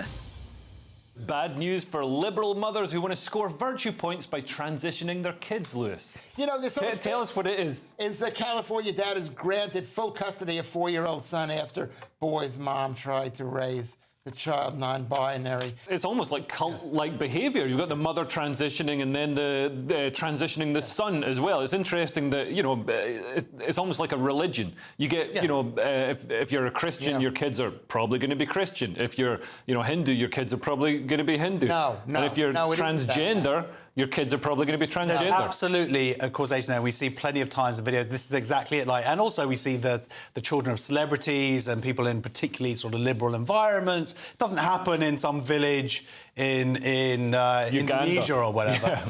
Anyway, so yeah, there's no such thing as a trans child. There's no such thing as non-binary. What there is are people with mental health issues and parents who want a virtual signal and also want to brainwash their children. This is an egregious example of that, where she was basically taking him to Disneyland, but he couldn't get on a ride unless he wore princess shoes. I mean, really evil, horrible stuff. You know, forced to wear a dress on his birthday. You know, just really nasty stuff. Now, here's the thing. You talk about the court going to him. No, that's not what happened. He took 800 pages of documentary evidence. He took 8 hours of police body camera footage showing this mental behaviour from the mother. And guess what? The courts ruled that the mum got him. They ruled against him. The only reason that he got custody of his child is because, thank God, a child protective services officer randomly got involved, looked into it themselves, and that's how he eventually got custody of the child. Okay, so the courts in America are utterly captured. GB News, the People's Channel. I'm Patrick Christys. Every weeknight from 9, I bring you 2 hours of unmissable, explosive debate and headline-grabbing interviews. What impact has that had? We got death threats and the bomb threat and so on. As time passes, She could have said stump. You made my argument for me. My guests and I tackle the issues that really matter with a sharp take on every story. Went everywhere. Something practical could be done. Or I can become something different. Patrick Christys tonight from 9 p.m. only on GB News, Britain's news channel. Now, parents should be given a £5,000 tax break to encourage them to have more children. That's according to a think tank called Onward. Yes, their report suggests that the cost of parenthood is preventing couples from having as many children as they would like, and maybe actually stopping them from having a baby indeed at all. So with the birth rate at a record low, which is dangerous for our economy, isn't it? We are asking, should there be financial incentives to have children? Let's talk to journalist Julie Cook and consultant Hilary Salt. Good to see you both. Julie, what do you think? I mean, should I be in effect, handing over my hard-earned money, in tax dollars at least, to couples so they can procreate? I actually think it's a good idea, and I'm not a lefty by any stretch of the imagination, but we are in quite a critical time in terms of our population. Although our population is growing because of our ageing population, our birth rate is dangerously low. And according to the Lancet, I think we're going to be, I've got it written here, birth rate will drop to 1.38 by 2050 and 1.3 by 2100. And this is too low to sustain an ageing population. So although we've got lots of elderly now, you know, that's how it is, we don't have enough babies being born. And a booming baby boom is actually a sign of a booming economy. And I think people are scared now because of the cost of living. We've had COVID, we've now got this crisis. Why would people have a baby now? It's a terrifying time. But if you gave them an incentive, it might well boost our population, our birth rate. But Hilary, this particular idea put forward by Onward, which is a £5,000 tax break, isn't going to be enough to convince lots of couples that they can afford a baby. It's not much, is it? I think that's right. And I don't really think that having a child is primarily, for most couples, a purely financial decision. I think there are much wider social problems that we need to think about that affect the way that we approach the resolution to people having more children. So, you know, I think if you think about why lots of people don't have children, it's because, you know, many of our kind of kidults don't like the idea of more responsibility. And also there's all these kind of ideas about, you know, kind of eco-doom ideas about whether it's right to bring children into the world. And I think having a much more positive vision of the future as a society is much more important in terms of encouraging people to have children than a kind of baby bribe. I do wonder, Julie, when you look at this, how many childless couples do you know? Because I don't know many. I do know a few. I mean, I agree. I know more people with children than not, but that's because I'm a mother myself and I tend to sort of frequent with other people like me who are families. I don't think that means that there aren't lots of people out there who don't have children. They're certainly waiting longer to have children. I attended an event recently where there were younger women than me. I'm in my late 40s, women in their 20s, who are all panicking massively and talking about freezing their eggs. Now, freezing your eggs used to be something only you'd rarely hear about. Now it seems to be women are really talking about the worry that, well, I can't afford a baby yet. I'm scared to have a baby now, but what if I never get the chance? And I think if we kind of deride women for wanting a baby now, it's kind of seen as, oh, well, put your career first, you know, you'll have a baby one day, when actually your 20s is when you're supposed to naturally have babies. That's when we're at our most fertile. Oh, come on. So Hold on a minute. I mean, the idea, this is where it gets a bit daft, in my opinion, because the idea of freezing your eggs, all well and good, that costs more than the £5,000 that they'd be getting in handouts from the government if they had children now. Yeah, I agree, and that says it all, I think. I think it shows that if we were to value women and value mothers, yes, £5,000 isn't a lot, I agree, it's nowhere near enough, but it gives a kind of indication that we are valuing women for procreating, for having babies, whereas I don't think women are valued as mothers in our society. True. What about, I mean, Hilary, what about the fact that people who don't have children, for whatever reason, people who are gay couples who don't want children, don't want a family, will feel that they're sort of almost being penalised financially, where parents are being given more handouts. They already get child benefit, for instance, at least for the first two children. So, I mean, there are a lot of people who would be very put out if this came to pass, wouldn't they? And I think that kind of picks up on the idea that what we're having here is kind of very kind of narrow demographic debate. And actually, there are much bigger debates that society needs to have. So it's almost a little bit like the immigration debate, I think, this, you know, that we need these elements of human currency to throw at problems, when actually the problems that we face as society are about having better productivity, about technological innovation, so that we don't need so much labour intervention. And I think those are the debates that we need to be having, rather than a really narrow demographic debate about, you know, who has children. But we do need children, don't we, to pay the taxes that will keep us in pensions in later life. Well, I think that idea that we need children because of the dependency ratio, I think is a little bit wrong, really, because actually it's the size of the pie that's important in terms of how we support future pensioners. And don't forget that when you have a society that has fewer children, you know, they are also big calls on our national health services and our benefit services. So when you have if you look at the overall dependency ratio between young people and old people, that actually isn't changing as much as people think it is. OK, really good to see you both, Hilary Salt and Julie Cook. Thank you. I'd love to know your thoughts on that this morning. gbnews.com/your say. Because there's no doubt the birth rate is falling quite dramatically. So without that generation coming forward to go to school, to learn professions, to pay their taxes, you won't get no pension. Well, no, but we're not going to get state pension anyway. Well, true.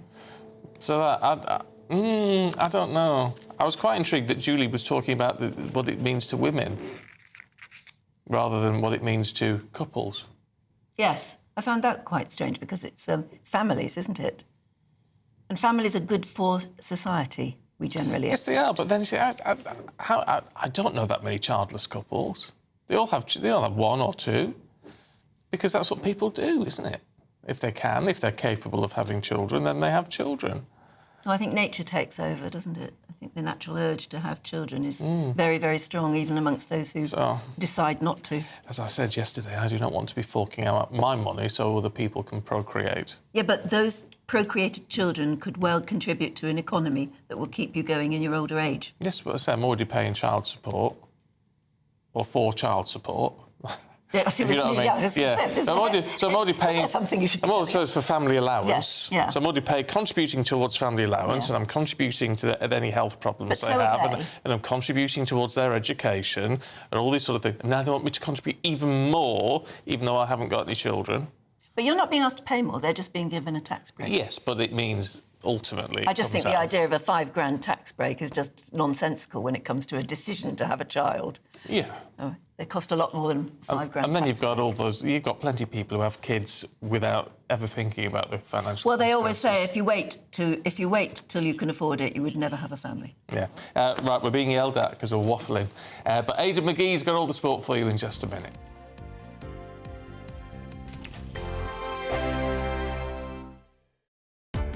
Welcome to State of the Nation, daily plunge into the stories shaping our country.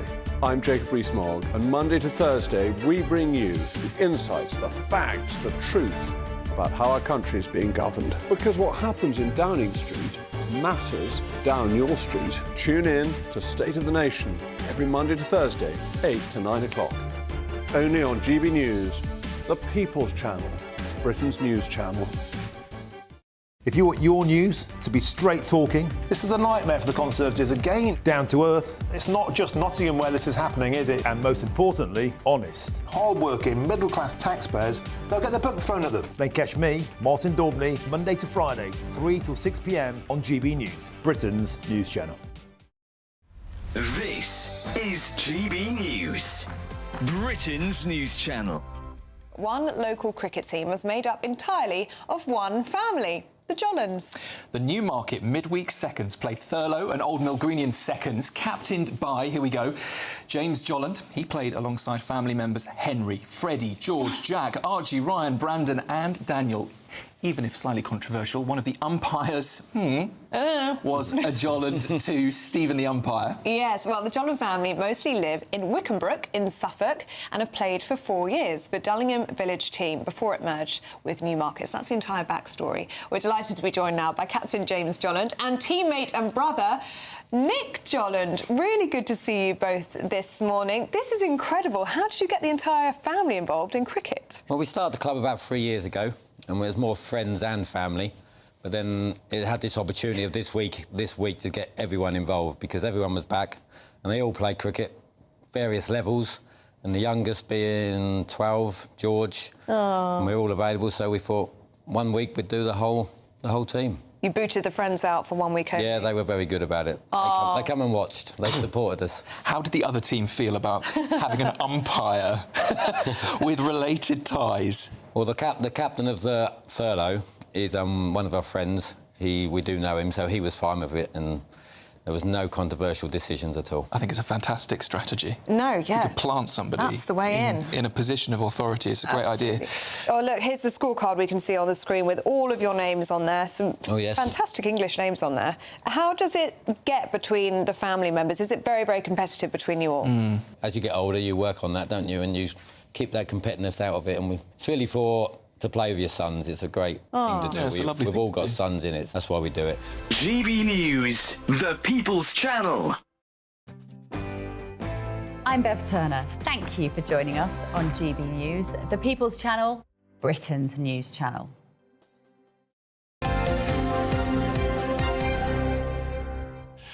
Aidan's here with all the sport. Can we talk Community Shield? Yeah, why not? I mean, look, we've not discussed domestic football really for quite a long time. I mean, you know, we had the Euros, didn't we? Then the Olympics. It's just almost been a sideshow. But Man United are your friend and mine. They're in the news today because they're up against Manchester City at Wembley. 90,000 fans. We've not discussed them really since the FA Cup final. Now it's interesting because their manager's still in situ, Eric Ten Hag. That's a miracle. Well, it is. I'll tell you what they did. They did this football review where they decided they basically looked for someone else and they couldn't find anybody. And this is why the FA have probably decided to just wait a little while, because it's not easy to get the person you want when you want them. Yeah. So he's in the job. He's grateful to be there, I think. And we think he gave a press conference yesterday, and I think we can hear from him right now.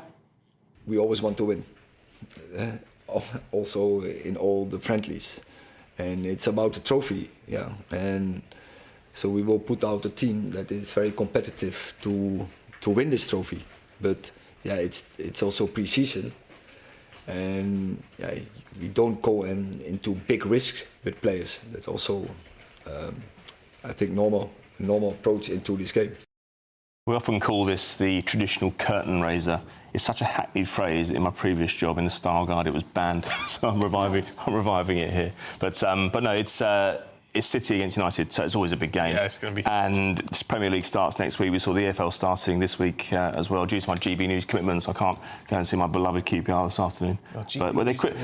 Well, they brought the kickoff forward to 12:30. So that's ridiculous. I know it is a bit. Yeah, it's been selected for television, but yeah, the big Premier League stuff gets started the next week. And of course, we've got England, who have appointed their interim manager as well, Lee Carsley. We mentioned him a couple of hours ago.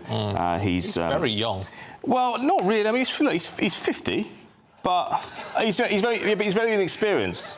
He's very inexperienced at top level. He's never had a top level frontline job. So to go from that, the making of him, won't it? well, let's hope so. But anyone saying to me, has he got a chance of getting the job? Well, on the face of it, no. But if he does well, he's got to have a chance. And I'm not even sure. And that's without even necessarily him even wanting it. Yeah. He may talk his way into the job without even wanting it. He might do. He's a very, very young man. That's all I can say. Yeah. Are we gonna see you later in the next hour? Yes, we are indeed. Good. Excellent. Look forward to that. A round up on the Olympics. Absolutely. Yeah.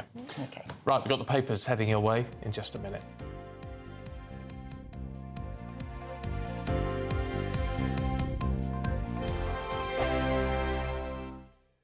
Sir Jacob Rees-Mogg's State of the Nation, Monday to Thursday from 8 p.m. The court on Wednesday ruled that a teenager was wrongly ignored before being forced into end-of-life care. Sudiksha Thirumalesh, who was 19, died last year after being prevented from travelling abroad for treatment after doctors said her condition was incurable. Doctors said Ms. Thirumalesh's objection to their decision was unreasonable and that she should have all life-sustaining treatment ended and be put on a palliative care pathway. Last August, a ruling said that the teenager lacked mental capacity to make her own decisions, but 3 judges in the Court of Appeal overturned that decision last week.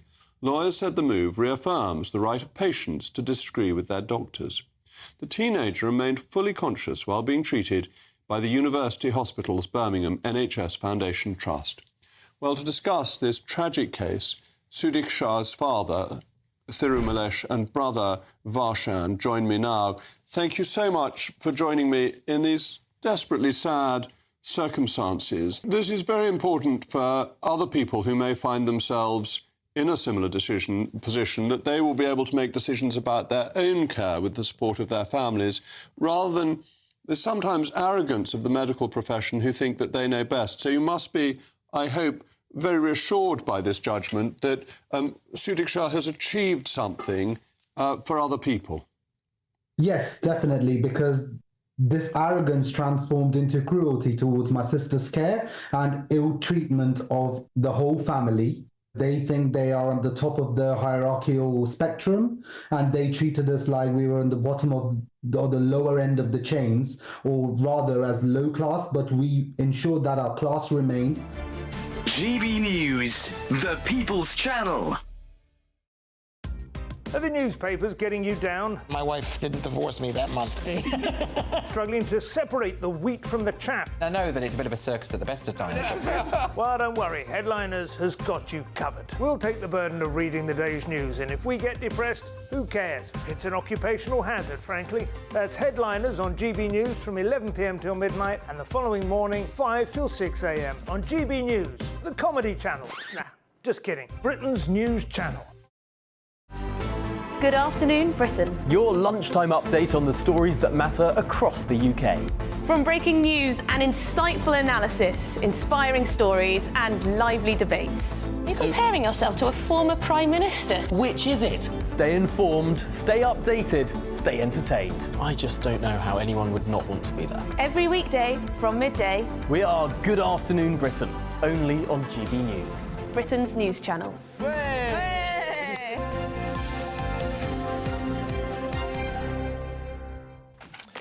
Right, let's see what's in the papers this morning with Candice Holdsworth and Stephanie Tecci. Good morning, ladies. Yeah, Candice, this fascinating piece in the Daily Mail about a village that could become a city. Yes, so this is so relevant to our time. So this is a story in the Daily Mail. It's about a Bedfordshire town called Tempsford, and it's been earmarked out by the new Towns Task Force. They want to do all this building and have way more houses, and it's been earmarked for like huge growth and development. But to the point where it's gone from like a tiny, sleepy little village into a town of 350,000 people, which understandably the residents of the town don't want that. So we're seeing pictures of what it's like at the moment, and it's a proper little English village. Yes. I mean, we need houses. Population Obviously, 600 at the moment. Yes, I mean, there's two sides to this. We obviously need to build more houses. Yeah. There's a huge problem with younger people not being able to get on the housing ladder.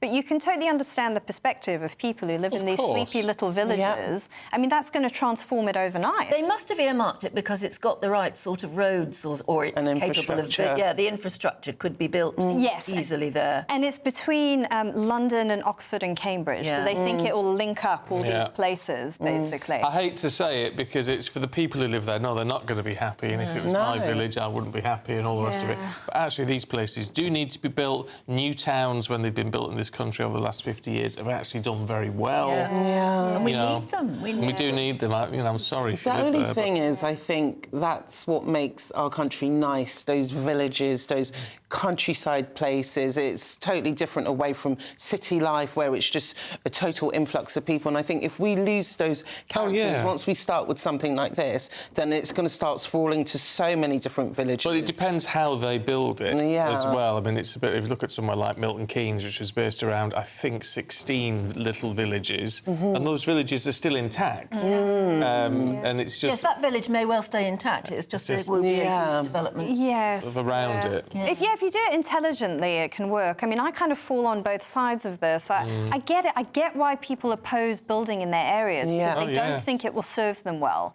And they think, oh, there'll be lots of new houses, but there won't be new GPs, there won't be schools. Well, there have to be. There has to be. There have to be. If they're going to build a super city of 350,000, which is apparently the size of Coventry, I mean, that's big. Stephanie, Katie Price. Oh, you don't look impressed. I just, Stephanie Tetchy. Now the showbiz claws are out. It's time she paid the price. It really is time. I feel like Katie Price has been the cat with 9 lives when it comes to the law. And if that was a member of the public, we would have been locked up and not seen the light of day. Yes, I don't understand. Nobody can understand how she's got away with it for so long. She's at the moment, I mean, apart from other cases that have been against her, she's now bankrupt, and she needs to go to court to face this bankruptcy charge. And instead, she went to Turkey to get her facelift for the 6th time, and it's just like you're not respecting the process here, you know. And then she comes back into the courts, and then she has a sob story and telling them to think of Harvey, her disabled son. But you wouldn't be doing these things if you were thinking about your son in the first place. She owns £800,000 to 12 creditors, and it's like you need to face the music and you need to deal with this like a responsible adult. How's she paying for the facelift? Well, that's the big question. And to be honest, aside of all her court shenanigans, it's like, how much surgery can you have? It's a bit worrying now. She keeps on going back for more. And Katie Price, I've interviewed her before. She's a lovely woman and she's naturally quite beautiful. But I just think, why do you keep on going under the knife? What is this insecurity about? So we were discussing that, and we were saying, I mean, years ago when she was on I'm a Celebrity, Get Me Out of Here, and she wasn't wearing makeup and she was very natural. She was beautiful. This persona she's created for herself is so bizarre. Some people do get wrapped up in all of that, though. But she's complained, hasn't she, that she was traumatised by being arrested at the airport. That's it, and she says she finds it all too much. And, you know, in previous interviews... She should have turned up to court, then. Well, then that would have just dealt with a lot of things. So what have they done with her now? Now they're saying she has to come to... Well, she's been released now, but they're saying she has to come to her next court date because she asked if she could do it by video link, and they said no. And they're saying no ifs or buts or maybes. You have to turn up in court or you'll find yourself back in custody again. But again, it's the money problems for her now because all of her earnings, 40% now, is going to, you know, pay off her creditors. And it's like, where does Katie Price go from here? More surgery and more debt. Well, she said she's not scared of prison because she'd write about it. Yeah. Well, that's true. She'll turn it into a reality TV show, I'm sure. She'd make it work for her. Candice, Steph, thank you both very much indeed. It's been great to see you. Here's the weather.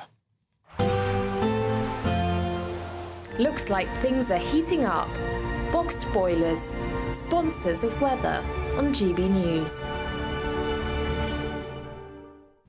Good morning. Coming to you from the Met Office, here's your latest GB News weather update. Yes, there is going to be some hotter, sunnier weather to come tomorrow, but for many today, it is a bit cloudy and it is a bit damp first thing. We have quite a bit of cloud across many parts of England and Wales and some rain feeding into western parts initially, some heavy bursts over the higher ground perhaps, and even towards eastern areas where we do have some brightness first thing this morning, it is turning cloudier later. Further north, some sunny spells across Northern Ireland, Northern England and much of Scotland, but plenty of showers here too. Some brisk winds, but temperatures here a touch higher than yesterday. In the south-southeast, we're looking at highs of around 24 or 25 Celsius. As we go through this evening, there's still going to be quite a few showers across many parts of northern Scotland, and here some of them could be on the heavy side. Still a bit of a breeze, so those showers rattling through relatively quickly. Most of the showers for Northern Ireland, southern Scotland and northern England will have cleared, so just a fine end to the day here with some late sunshine. Also some sunshine breaking out across parts of Wales and perhaps western parts of the Midlands too, but across eastern England, southern England and towards the southwest, it's likely to stay pretty cloudy. And there could be some further cloud and murky conditions feeding in, especially across the southwest as we go through overnight into Sunday morning. So a bit of damp, drizzly weather for some. Further north, though, some clearer skies, and under the clearer skies, a bit fresh in places. Away from the towns and cities, temperatures could drop into single figures, milder where we have the cloud towards the south.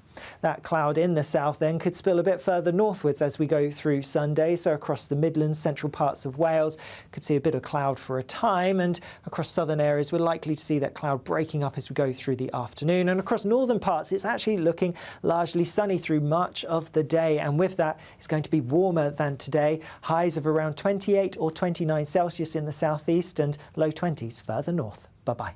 That warm feeling inside from Boxed Boilers, sponsors of weather on GB News.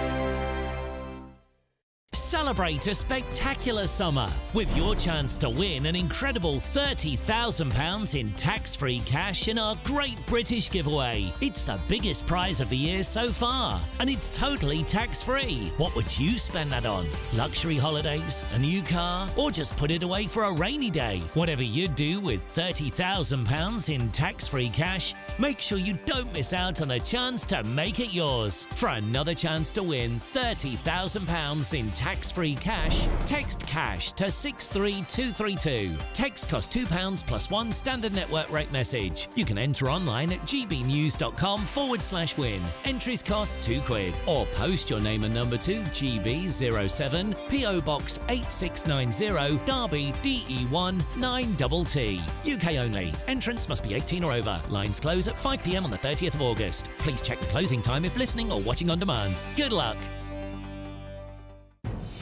Good afternoon, Britain. Weekdays from midday. It's a very difficult issue, this, right? As far as we know, the boxer with male chromosomes was born with female genitalia. Yeah, I mean, it's actually quite simple. You know, sex in humans is binary and immutable because we are mammals. And there is a minority of people who have disorders of sexual development, and that can affect a person's reproductive organs. But these people are male or female. And yesterday, what we witnessed was basically just glorified male violence against women and girls. The difference is, I mean, that happens every day all over the world. And the difference is that in every other circumstance, we consider beating up women to be wrong, but it was deemed acceptable by those at the IOC because they're claiming that it's sport, but it's not. It's violence and it's wrong. Peter, Lottie's right, isn't she, that we've been talking a lot recently about violence against women and girls, and regardless of whether this person is intersex or transgender, they have male chromosomes. That means they have a very, very distinct biological advantage that could actually be fatal to a female athlete competing against them. Well, of course, sport does need to be fair, and we do need to examine this case very thoroughly. There are reports that the boxer, Iman Khalif, was born a biological woman. She is not transgender. She is not non-binary. She is not intersex. She may have elevated levels of testosterone, but that's entirely natural. It's beyond her control. It's the way she was born. And that is why the International Olympic Committee has said that she falls within the rules. GB News, the People's Channel.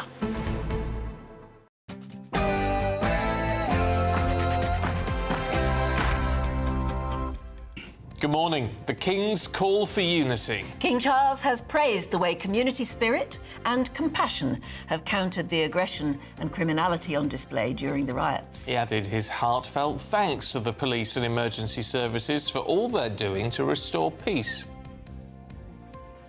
The Prime Minister has reiterated his message that the police should maintain high alert as 6,000 specialist officers are prepared for further violence. Hopefully it doesn't happen during this weekend. Stranded in space, NASA's astronauts apparently face life-altering changes to their bodies. They're having to stay much longer on the International Space Station than they were planning to because of Boeing's faulty Starliner craft. In the United States, Kamala Harris addresses packed crowds in Phoenix, and President Trump speaks to masses in Montana as the campaign trail continues. It was a bumper day for Team GB in Paris, where there was an Olympic medal for Katarina Johnson-Thompson. At the fourth time of asking, we'll be reflecting on that and taking a look at that all-important medal table. More later. Just gone 9 o'clock. I'm Stephen Dixon. And I'm Ann Diamond, and this is GB News Breakfast.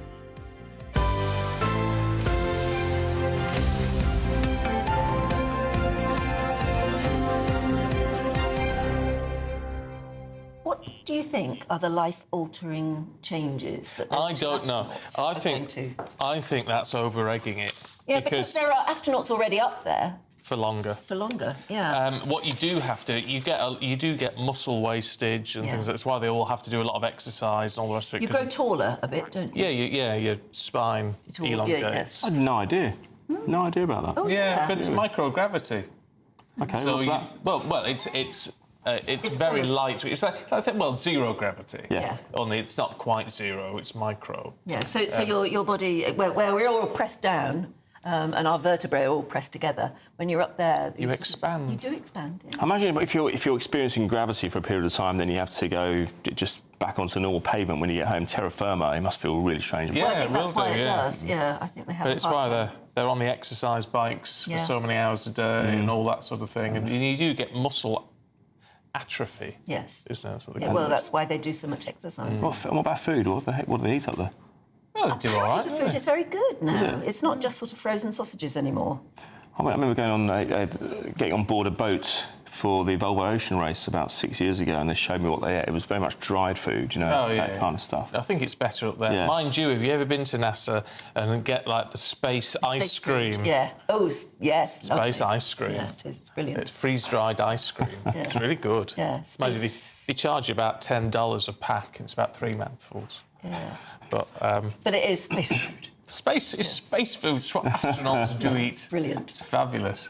Yeah, but I think they'll be all right. I mean, they'll be very well looked after. I'll bet they're thrilled to stay up there. I think so. I know we're painting it as all this doom and gloom. No, it's not. I mean, they'll be worried about families and loved ones and things that they're left behind. That's the only thing. That'll be a concern. But the rest of it, they're getting to float in space. They won't get home for Christmas by the sound of it. It's going to be next year. But they can say, how many people can say they've spent Christmas in space? Not that many. No, I think they'll be fine. I had a boss who was detained almost in his villa in Spain because of the ash cloud. Oh, yeah. And he said he was going to do a piece in the paper called My 5-Star Hill.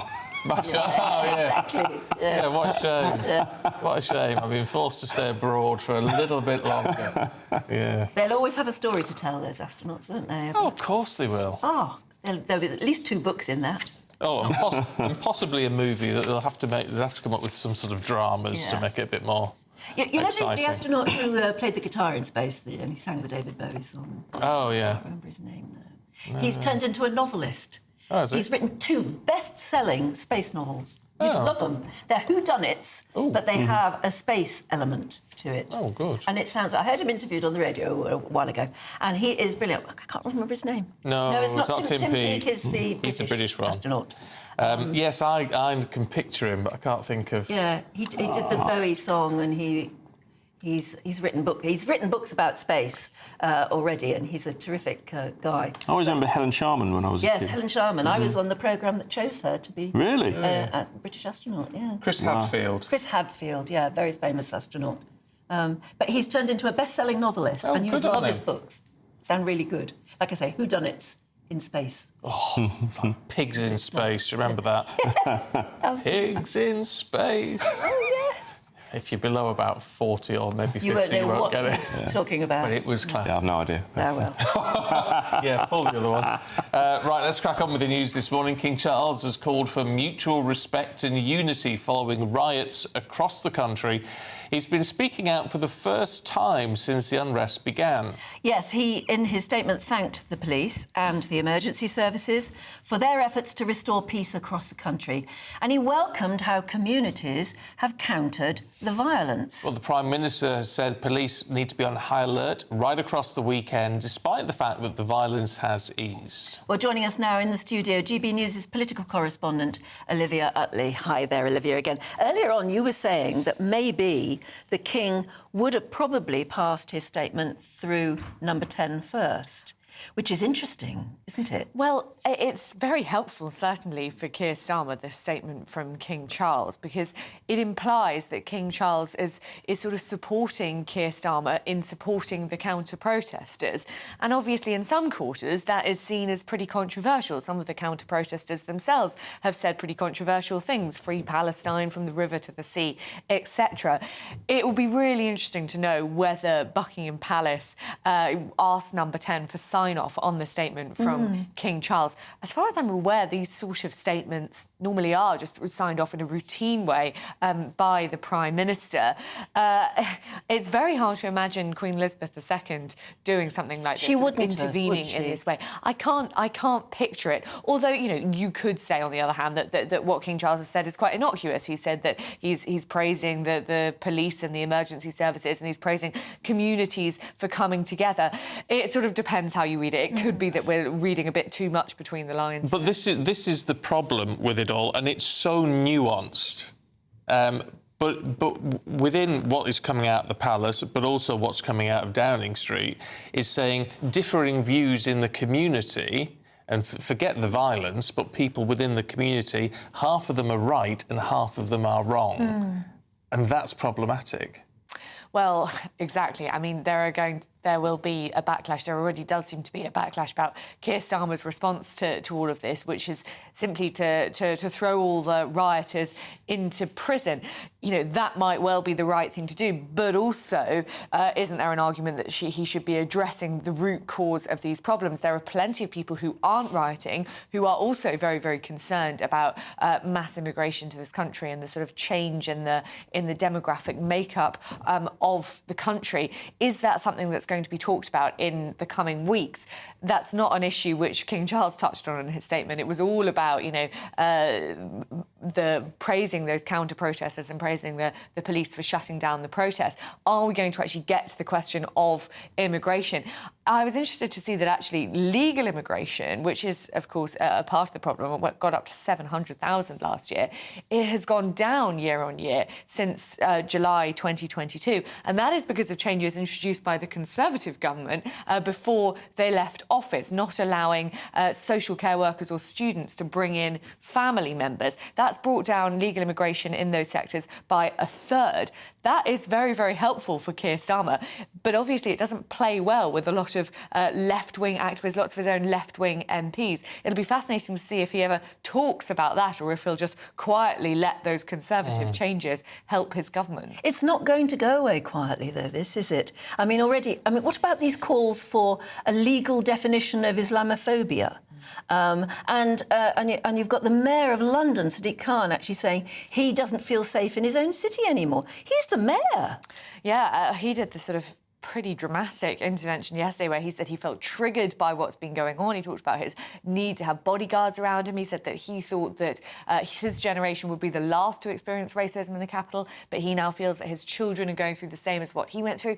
And he actually went even further than that. He called out former Conservative ministers, by which we read Suella Braverman, Lee Anderson, now the Reform MP, sort of stoking the rhetoric about immigration and making the situation worse. Now, how is that going to play politically? It feels as though the violence has sort of, the debate has moved off the streets and into the political sector, and I think it's going to get quite ugly. But it's quite, I mean, that's interesting in and of itself, isn't it? Stoking the rhetoric.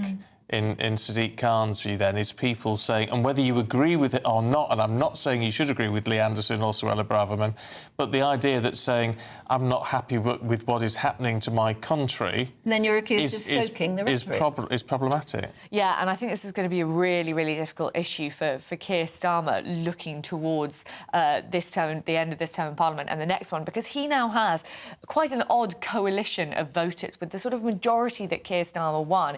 He has those kind of left-wingers who are very, very much representing some of his own MPs and someone like Sadiq Khan, who believe that even saying that mass immigration is a problem is nigh on racist. But then he also has, you know, true blue Conservative voters living in small villages who voted Conservative all their lives, became disillusioned at this election and sort of gave Keir Starmer a chance. Now, that is a funny coalition of voters, and I think immigration is going to be the issue, if there is an issue, which sort of busts that apart. What is Keir Starmer going to do about it? Because whichever way he acts, he is going to annoy one section of his own voters. OK, Olivia, thanks very much indeed. Well, there was all this talk about the police and the pressure they've been under, but they're going to have to keep it up for now. Our national reporter, Charlie Peters, is at Scotland Yard. I mean, really no let-up for those officers, Charlie. Hi, Stephen. Hi, Anne. Yes, no let-up is the message they're putting out today. The chair of the National Police Chiefs Council saying that we may have turned a tide, but there's no complacency from the police. They are on high alert this weekend. Thousands of specialist officers remain ready to be deployed nationwide, excuse me, should disorder occur. But there have been a few nights now without major disorder. I think the last significant event was on Tuesday evening in Plymouth, because getting involved in this right-wing anti-mass immigration disorder has become an extremely lonely affair. I mean, we saw a small protest in Crawley yesterday, just 4 people turning up to a hotel said to be housing asylum seekers, hundreds of counter-demonstrators on the scene there. As I said, the last major incident being Plymouth on Tuesday, but Dame Diana Johnson, the policing minister, did say that there was intelligence she was aware of upcoming potential disorder. At the same time, as there has been for much of this week, some counter demonstrations to rumoured or planned right-wing protests. Today, there are several going on. Stand Up to Racism putting on events, they say, in Edinburgh, Birmingham, Manchester and here in London, where they say they're going to be protesting outside the headquarters of Reform UK, putting Nigel Farage front and centre of a poster that they are distributing. Now, that comes after, on Wednesday, we saw a significant counter-demonstration going on. In the morning after that, the head of the Met, Sir Mark Rowley, said that this was a show of unity from our communities, but at the same time, a Cabinet Office Minister, Nick Thomas-Symonds, saying that it's not helpful to encourage counter-demonstrations. Interesting. Very interesting. Charlie, thank you very much indeed. Very interesting, that, because that's exactly what the King was praising in his statements, isn't it? Yeah, I think he's on the wrong side of a fine line, I think. I mean, I don't like to say that about the King. No, I don't either, but...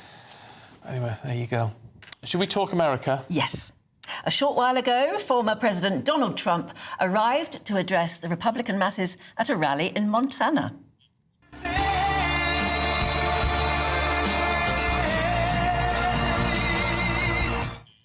Well, he arrived at Bozeman, Montana, after his plane was diverted to a different airport. It was suffering from a mechanical issue.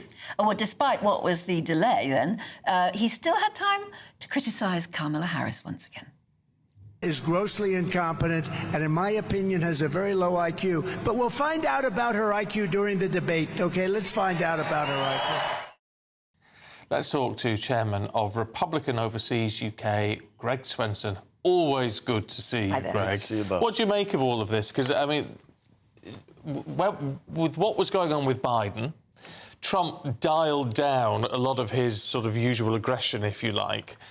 Seemed to be a bit more statesman-like. Right. Well, it's been all dialed right back up again. Is that working with the base? I don't think so. I mean, well, it's working with the base, but it's not necessarily working with swing voters or undecided voters. So I think it's a mistake. He did really well at the convention. He dialed it down. He was a lot more statesman-like, as you pointed out, Stephen.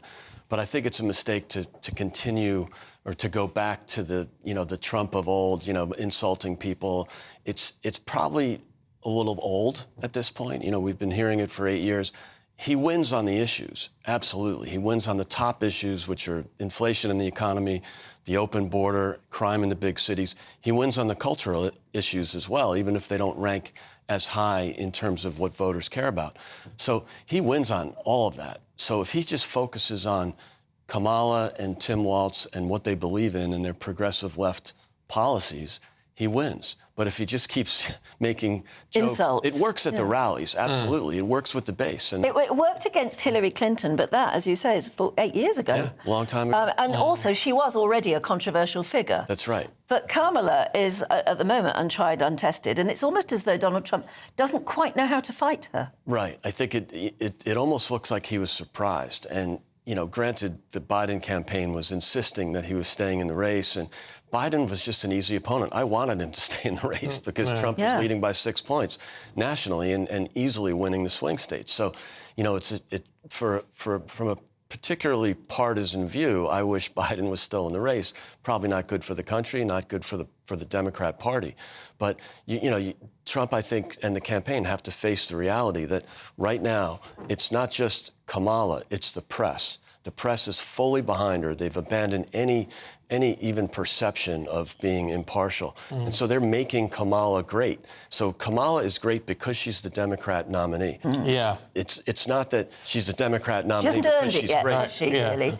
She hasn't earned it yet. No, she didn't. But, I mean, she could do if she's impressive in the debate, for instance. She could, and I'm worried about that because if Trump is disciplined and focuses on the issues, he'll win the debates. But it's not going to be easy like it was with Biden. All Trump had to do was stand there and watch Biden self-destruct. Yeah. What about the bounce?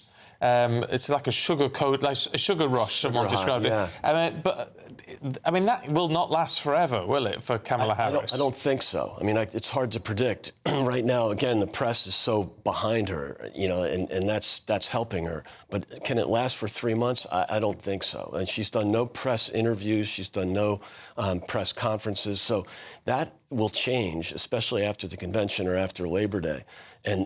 But right now, the sugar high is looking pretty good. It's working. But I just don't know if that can continue. And again, if we focus on the issues, we win.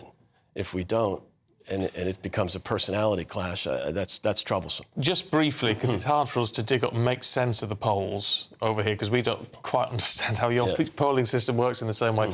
But as it currently stands, what is the polling looking like in those crucial swing states? Yeah, in the swing states, it's close. Okay, prior to 3 weeks ago, before she was the nominee, Trump was winning comfortably in the southern swing states, Georgia, Arizona, Nevada, and really no chance of Biden coming back. There might be some in play. Georgia is close right now, but it's the upper Midwest that are polling very tightly now. So that's what I'm worried about. Wisconsin, Pennsylvania, Michigan. Right now, it looks like if the election were today, Trump would win because he's still leading in the swing states, but he's not leading by as much as he was 3 weeks ago. But I presume, like us, America's on holiday at the moment. Yeah. You don't really get back to business till what, after Labor Day? After Labor Day. So right now, many people are not paying attention, and again, the press is so behind Kamala that it's really hard for Trump to make any progress. But I think that will change in September. And if there's a chance for Trump, again, to focus on the issues, he wins on inflation, he wins on the open border, and he wins on crime in the big cities, all of which Kamala Harris and Tim Walz are very tied to. That she was the swing vote on the inflationary spending when there was a 50-50 Senate, so she was the deciding vote on that. both of them have been associated with the open border. They're very proud of it. They love illegal migrants. So those are issues Really? that they're going to. It's going to be hard for them, even with the compliant press. It's going to be difficult for Kamala and Tim to avoid the connection to those big issues. Fascinating to talk to you, Greg, as always. I hope we're going to see a lot more of you in the run-up to November. Thanks very much indeed. Thanks for having me. We'll catch up with the weather now here in Britain with Alex Burkle. A brighter outlook with Box Solar, sponsors of weather on GB News. Good morning. Coming to you from the Met Office, here's your latest GB News weather update.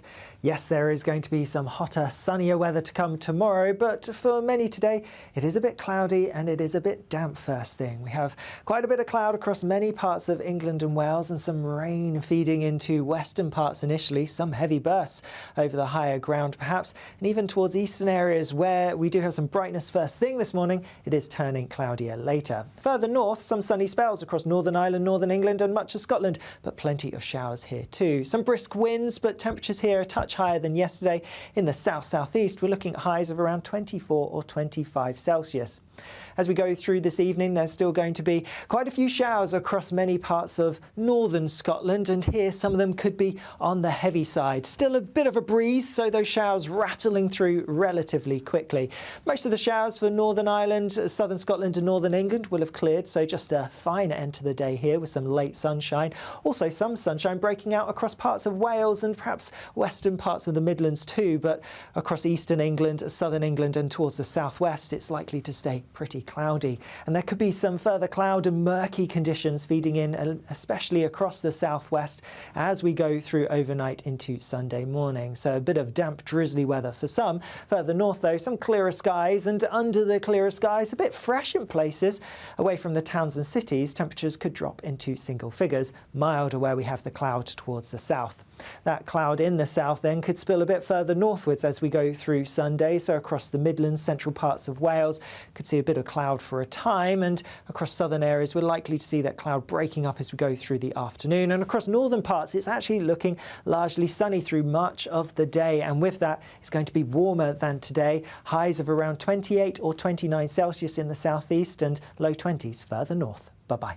That warm feeling inside from Boxed Boilers, sponsors of weather on GB News. I must apologise if you were sat there at home thinking, what's that great mark on his chin and cheeks? I didn't notice it, but I he's didn't orange. notice it. For the last couple of minutes, he's had an orange chin, haven't you? Yes, and turns You know out why? it's because I was kissing Stephanie Tetchy. And she left a load of her makeup on me. Yep. There you go. That's my confession. You'll be caught. I always kiss. Me and Stephanie always have a kiss and a cuddle, don't we? Very much so, I have to say. Yeah, I mean, very platonically, obviously. Of course, yes. I just love her. But she often leaves her makeup behind on your face. Yes. She does. So there you go. Apologies, it's all been cleaned off now. OK, let's move on then. 9:22. It's the final 3 weeks now of our £30,000 Great British Giveaway. So there's still plenty of time if you want to get your entry in. How do you do it? Here's how. Celebrate a spectacular summer with your chance to win an incredible £30,000 in tax-free cash in our Great British Giveaway. It's the biggest prize of the year so far, and it's totally tax-free. What would you spend that on? Luxury holidays, a new car, or just put it away for a rainy day? Whatever you do with £30,000 in tax-free cash, make sure you don't miss out on a chance to make it yours. For another chance to win £30,000 in tax-free cash, text cash to 63232. Text costs £2 plus one standard network rate message. You can enter online at gbnews.com/win. Entries cost £2, or post your name and number to GB07 PO Box 8690 Derby DE1 9TT. UK only. Entrance must be 18 or over. Lines close at 5 p.m. on the 30th of August. Please check the closing time if listening or watching on demand. Good luck. Best of luck to you. Now, still to come, 2 NASA astronauts have been left stranded on the International Space Station and could be there until February. Lucky things. Well, maybe. We'll tell you all about it in a moment.